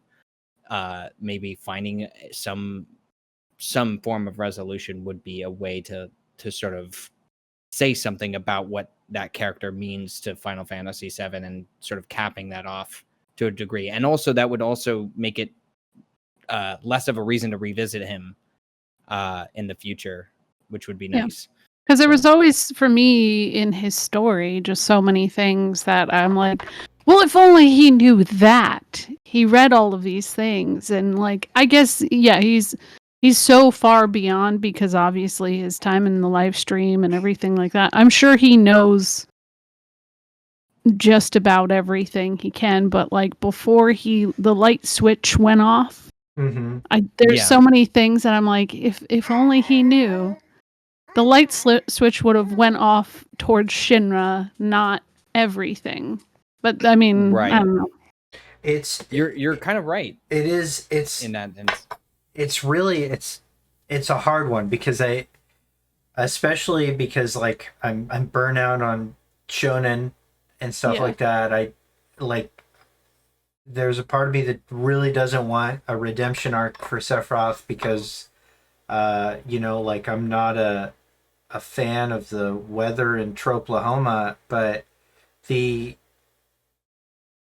the truth is that in the OG it was easy to sort of contrast like the hardship that the protagonist went through, like Cloud lost his home. He was he he was awkward and friendless too. He was also being mind controlled by, an alien force of nature, but ultimately he chose a different path. He was sort of a mirror to Sephiroth, where, they were offered the same kind of thing, but the difference was the choice that they made. But as Crisis Core has deepened Sephiroth's lore, it's made their circumstances a little bit different. Cloud had some friends, some connection. He actually had, even though he didn't have a father, he did have a loving mother. He had these slight things that gave him a point of reference for choosing good over bad. The only, like, Sephiroth was a downright child soldier. Like his options for making those choices were much more tragically low, and we didn't really get to see the context of that until the extended universe. And so now we're in the situation where his backstory is going to make it a lot harder for him to be this cut and paste truly evil pure villain, like to make the choices seem fair. Like, he seems much more of a product now. Yeah. I won't lie, Crisis Core made me kind of a Sephiroth sympathizer.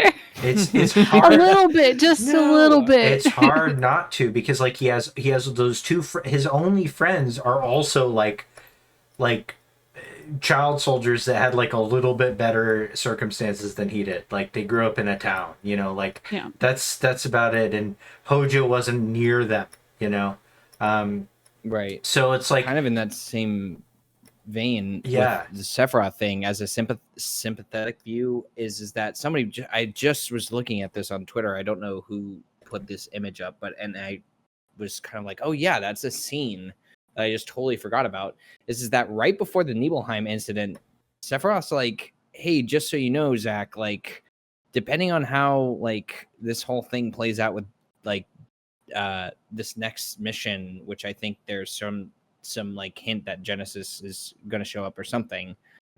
He's like, I might abandon Shinra, which is the first time Sephiroth ever like even slightly implies like that this has his sort of affected him. like That he's going to step away from this world. He's gonna have a And life. it's like, hey, Cloud, Zack, just so you know, it's one day before my retirement. Yeah, I know. Then everything goes wrong for him. I know. But it's funny because it's like there is more, and in that same vein, it kind of feels like there is a lot more influence going on with Sephiroth's character that we know of happening in that scene in the Nibelheim incident. So maybe there was a path that he could have taken at some point that resulted in not him being like the world's enemy. But that's sort of just the tragedy of it is that maybe there was like a glimpse that Crisis Core gave for like a moment that this would have worked. Whereas I think in OG, it feels pretty cut and dry that this guy's going to kind of, he doesn't seem like an all that nice guy. Yeah. Maybe we find out in the Secret Ever Crisis, like the Ever Crisis chapter about his true origin story, that like, like the origin of the sword and stuff like that, that like his actual life was super like, he was like, it was like he was in Bel Air. Like, he's just like, he got to do all this cool stuff. He's like the most spoiled, rotten kid. Like a shampoo. Yeah, just like that they're really like all we saw in Crisis Core was like a ruse of his humanity, but like for the most part he was just like young Baron just looking up, from his Xbox saying, safes in the back, like that's the kind of person he is. But I doubt that that's what's going to happen. I think they're just going to lean into the tragedy of it. So I think so too. I could see them maybe, if the theories about Chadley being some kind of like young form of Sephiroth being right, that's where they do his like small little redemption where somehow Chadley gets revenge on Hojo or something. I mean, I hope whatever happens to Hojo is terrible. Yeah, we That's all all I'm want saying. That's that. true. We all want that. Yeah, That's that's for actually the sure. best payoff. Yeah, Yeah. and Something something I horrific. think a lot of people gloss over about Chadley is he's not like an android. He's a cyborg, Yeah. which means that he's made of real boy parts, Oh. which is really like thanks Hojo. You Yeah. know? Yeah. Yeah, so what does Thanks that for mean? doing this to my body. Yeah. So anyway, Yeah. let's move on to something better. Okay. Like the death of Aerith. Right. So, okay, the next question, and it's not really necessarily related to the topic, but it's a good question. And it's since you mentioned it, what do you, Eyesonbee, think will be the final boss of the whole trilogy? I think and I haven't played Dirge. I'll say that I haven't played Dirge, but I know that there was the secret ending to Dirge Mm-hmm. where there's this huge reveal of Genesis in whatever form. And and I don't know the validity on this. This is one of those many internet rumors about how that was like some kind of weird like let's try and make a Final Fantasy 7-2 happen. Mm-hmm. I always kind of felt like that didn't pan out and then they were like, "You know what? Let's just remake this story so that it's just so much easier to tell the FF7-2 we want." But instead of actually doing FF7-2, they just fill in all the spots of things that didn't really add up, so to speak. And so the final boss would be maybe Genesis or Omega or, one of those kinds of things. I don't know enough of the lore on that, but I've always gotten the vibe that Genesis was actually more of a threat at some point than Sephiroth was. And like, who would fight Genesis? I guess Zack. I don't know. This is where it gets so like off the wall for me, and I don't even understand where it'll go with that. But that's where I'm like, what's gonna happen? I think it's got to be something like that. I don't think it's gonna be just Sephiroth, and that's why I could see him maybe joining forces. But I don't know. Like, how do you shake him out of that? How do you make him go, oh wow, yeah, Genesis sucks. We gotta go fight him. That's what we were gonna go do that. This is why here's the Eyesonbee homework is that in order to play that sweet DLC, you gotta play Dirge first. I can't. It gives me motion sickness. Oh, does it actually? You gotta never mind. watch. You gotta watch every Just watch cutscene the of Dirge's Cerberus. cutscenes. You don't need to play the game. And just get a sense of some of those characters, because I will say with Final Fantasy VII Remake, first of all, you made me like overjoyed. Yeah. and you gave Clark a headache. I'm sorry. It's okay. Genesis I know. being a part of the story, because like as much as I talk about him, Clark's weakness and the Achilles heel of Clark and some of my other friends is just like thinking that Genesis will have any involvement in this story. But for me, I say yes. Okay. I say absolutely.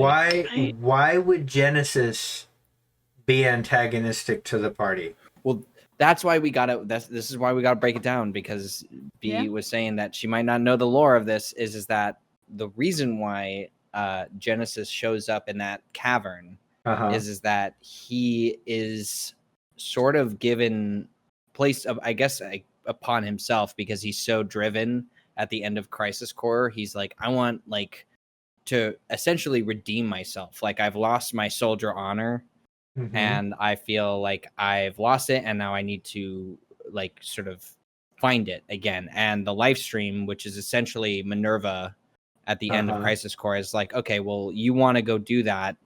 I'm like, then go do that.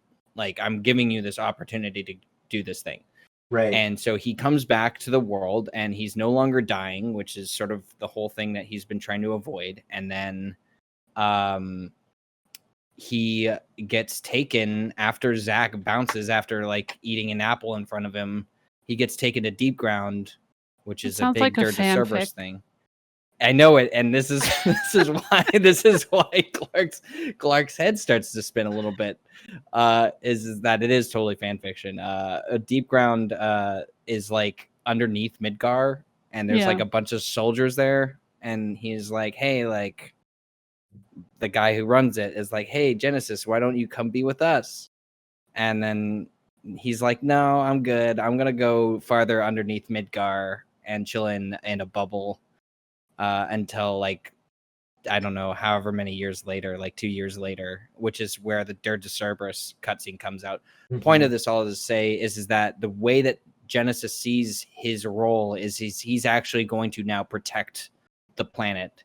Right. He's like, Angeal and Sephiroth are gone, and now I'm the only one left. I'm going to defend the planet. And what that means, we have no idea, but the only thing that sort of signals his awakening in Dirge of Cerberus is that there is another crisis that he is awakening to prevent. Okay. And that does sound like a 7-2, by the way. I didn't know that there was even a rumor of that, but that sounds... It was a weird rumor back in like 2007 that I don't actually know was valid or not. No, it was just that like there was like... I agree with it. No, it was just that like, okay, this is 3 years after Final Fantasy VII, and like this dude's still alive and he flew away. It feels like there's more to the story, right? So he's a loose end. Said that, but they've said you still have yet future to describe a villain.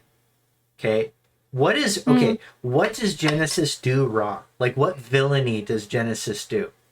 I don't know. He thinks he's a villain. He defies Shinra. He thinks he's a hero. Oh, true. Yeah. Thanks to Loveless. He defies Shinra. Like, he has emotional fights with Angeal, and like he reads Loveless.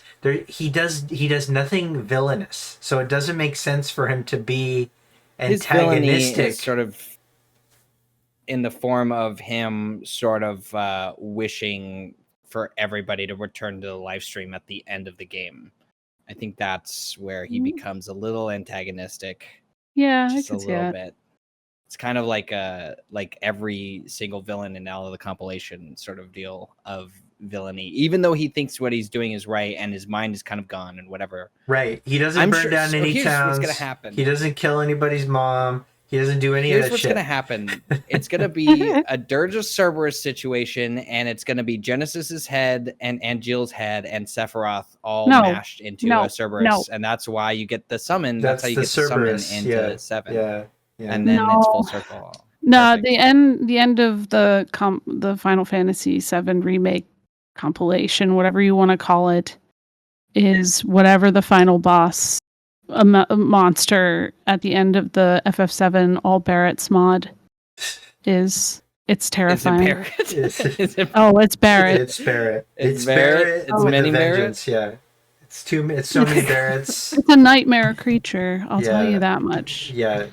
Part 3, Re-Barrett. Yeah. So, okay.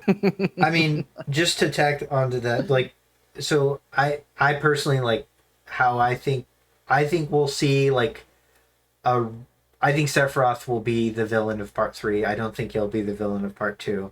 And I think they'll really amp it up. Like, we're talking, and I'm calling it now, like, the music will be Rebirth of a God instead of Birth of a God. It'll be the track that slaps the hard. It's they can't change that song too much. It's very good. Rosie agrees. She likes that song too. She had to say something. Hell, Rosie, you're correct. Yeah, that's my favorite Rosie. song. Me too.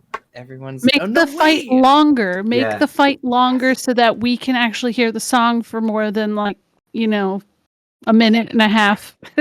Yes, exactly, Rosie. Like, you know it. Supernova is going to be so over the top as a fight, like, and like it will still be Earth that's destroyed mysteriously, despite that not being the home of the planet. Like, and it'll like zoom in, like it'll use geolocation, like Google Earth will zoom in on your house wherever you're playing from, and it'll destroy that. It'll destroy yeah, you'll that. just see the meteor Like evaporating coming the to Google your Maps. house. Yes, Jesus. 6-hour fight. Yeah. I That's what I hate think. the boss thing, because this is something that Yeah. you laugh at me for sometimes, Clark, is that I think that the true final boss absolutely needs, and this is completely headcanon, no basis in lore, Right. but there's something in the OG files for Final Fantasy VII that I love, is the concept that when you find Sephiroth in the Northern Crater, he has more of a like Genova-like female form. It's Mhm. not Yeah. just the Sephiroth body. And I always thought that would be the cool way to sort of create that twist, is that there's just Genova Roth Sephiroth. Yeah. Like, Yeah, this is that's also actually something. I'd be more what down. I'm leaning towards too, is that I feel like that's going to be a bigger part. I feel like there's going to be a lot more explanation on something that I feel like a lot of people missed with the original, is that Genova shaped a lot of Totally. everything. And I feel like, yeah, I think she's going to be a much bigger villain in a lot of this. So Yeah. I hope Yeah. so. What is the I almost feel like it's weird, but if it works out this way, and I don't know if this is already a Final Fantasy villain, I'm sure it is, but like a Sephiroth becoming like what Genova always was would be kind of a cool thing to see, is that Yeah. it actually is like this feedback loop of like Genova is actually like just Sephiroth, and Yeah. then that's I'm just No, making shit up now, but that sounds cool to me I right kind of now. like it It's too, just like, because we never get a real idea of what Genova's true form is, and I have headcanon. I brought this up a lot, that we find out because we learn in remake only that Shiva was part of, was one of the Cetra that sealed the northern crater, and that we know Genova has this mimicking capability. And what I like to think is the reason that she looks the way that she does is because as she was being frozen, Genova was actively trying to mime Shiva. mimic the Shiva. Oh, Which might Yeah. have actually worked in her Yeah. favor to survive too Yeah. at that point. I don't know. Yeah. That's kind of neat. Yeah, so that's possible, but I do really like the idea of us seeing what Genova, like learning more about Genova and the Cetra. It's just like what everybody wants. I definitely want that. I hope they do more of that. God, But yes. not in a way that's like super contrived. Like you can, whenever you add lore, whenever you add like context, you can mess it up. Like they got a Yeah. real chance of messing up Cloud by like messing up whatever his dad ends up being, whatever Yeah. Wind Strife ends up being.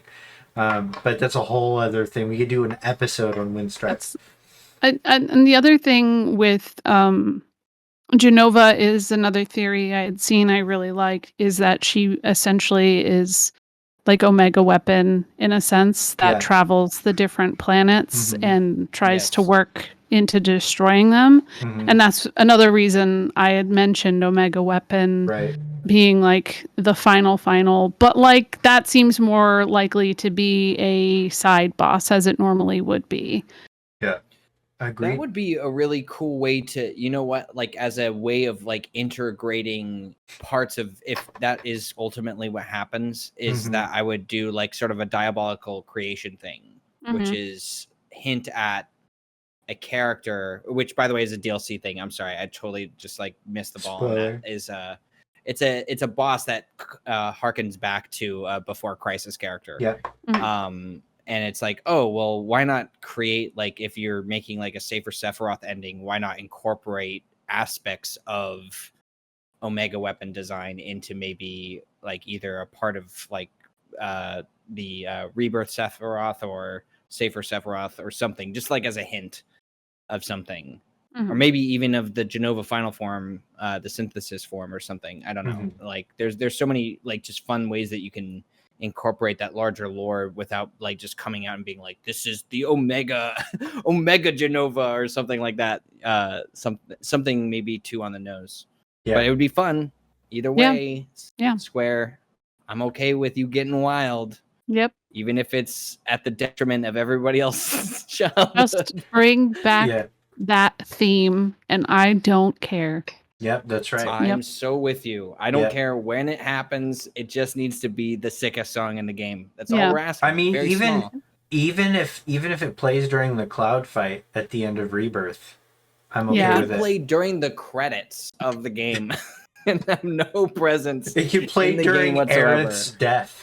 You know, just just perfect. metal, Yep. just like Yes. electric guitars. Okay, so with that, Her hair is just swinging. Okay, so with that, let's talk. Do you guys have any questions for anybody else in this discussion? B or Sleepezi, or are we good? This has been a great discussion. I think, I had a lot of fun. Yeah, absolutely. It's been a blast. Okay, so real quick, do you want to say your goodbye, Sleepezi? Yeah, sure.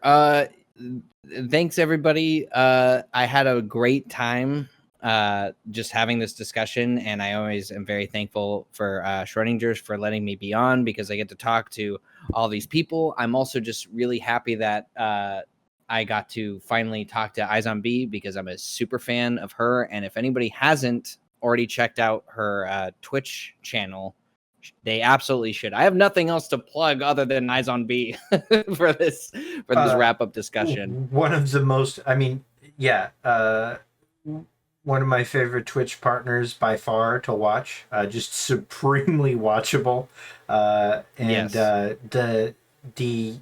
The game she's streaming right now is one of my favorite games, especially So cool. to stream. So please check her out. And B, do you have anything to say to chat before you leave?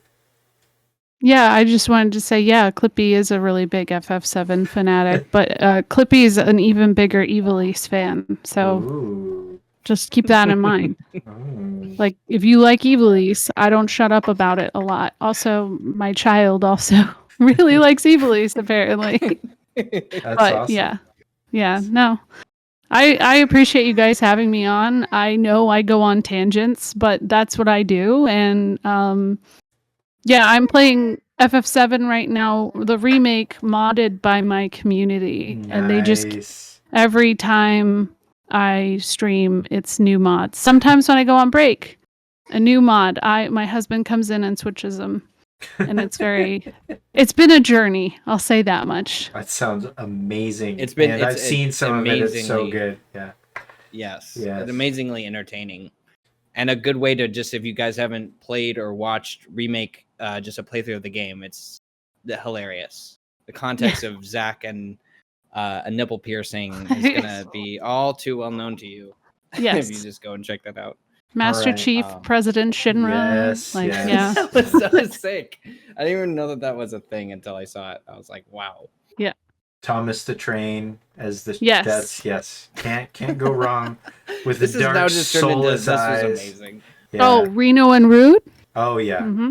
Yeah, Mhm. beautiful. Aerith Reno. Oh yes. Yeah. Aerith. That's the best mod. Well, guys, it's been an absolute pleasure, and please catch us next time. I'm not sure what it's going to be about, but it'll be good and it'll be soon. So, love you all, and goodbye, YouTube.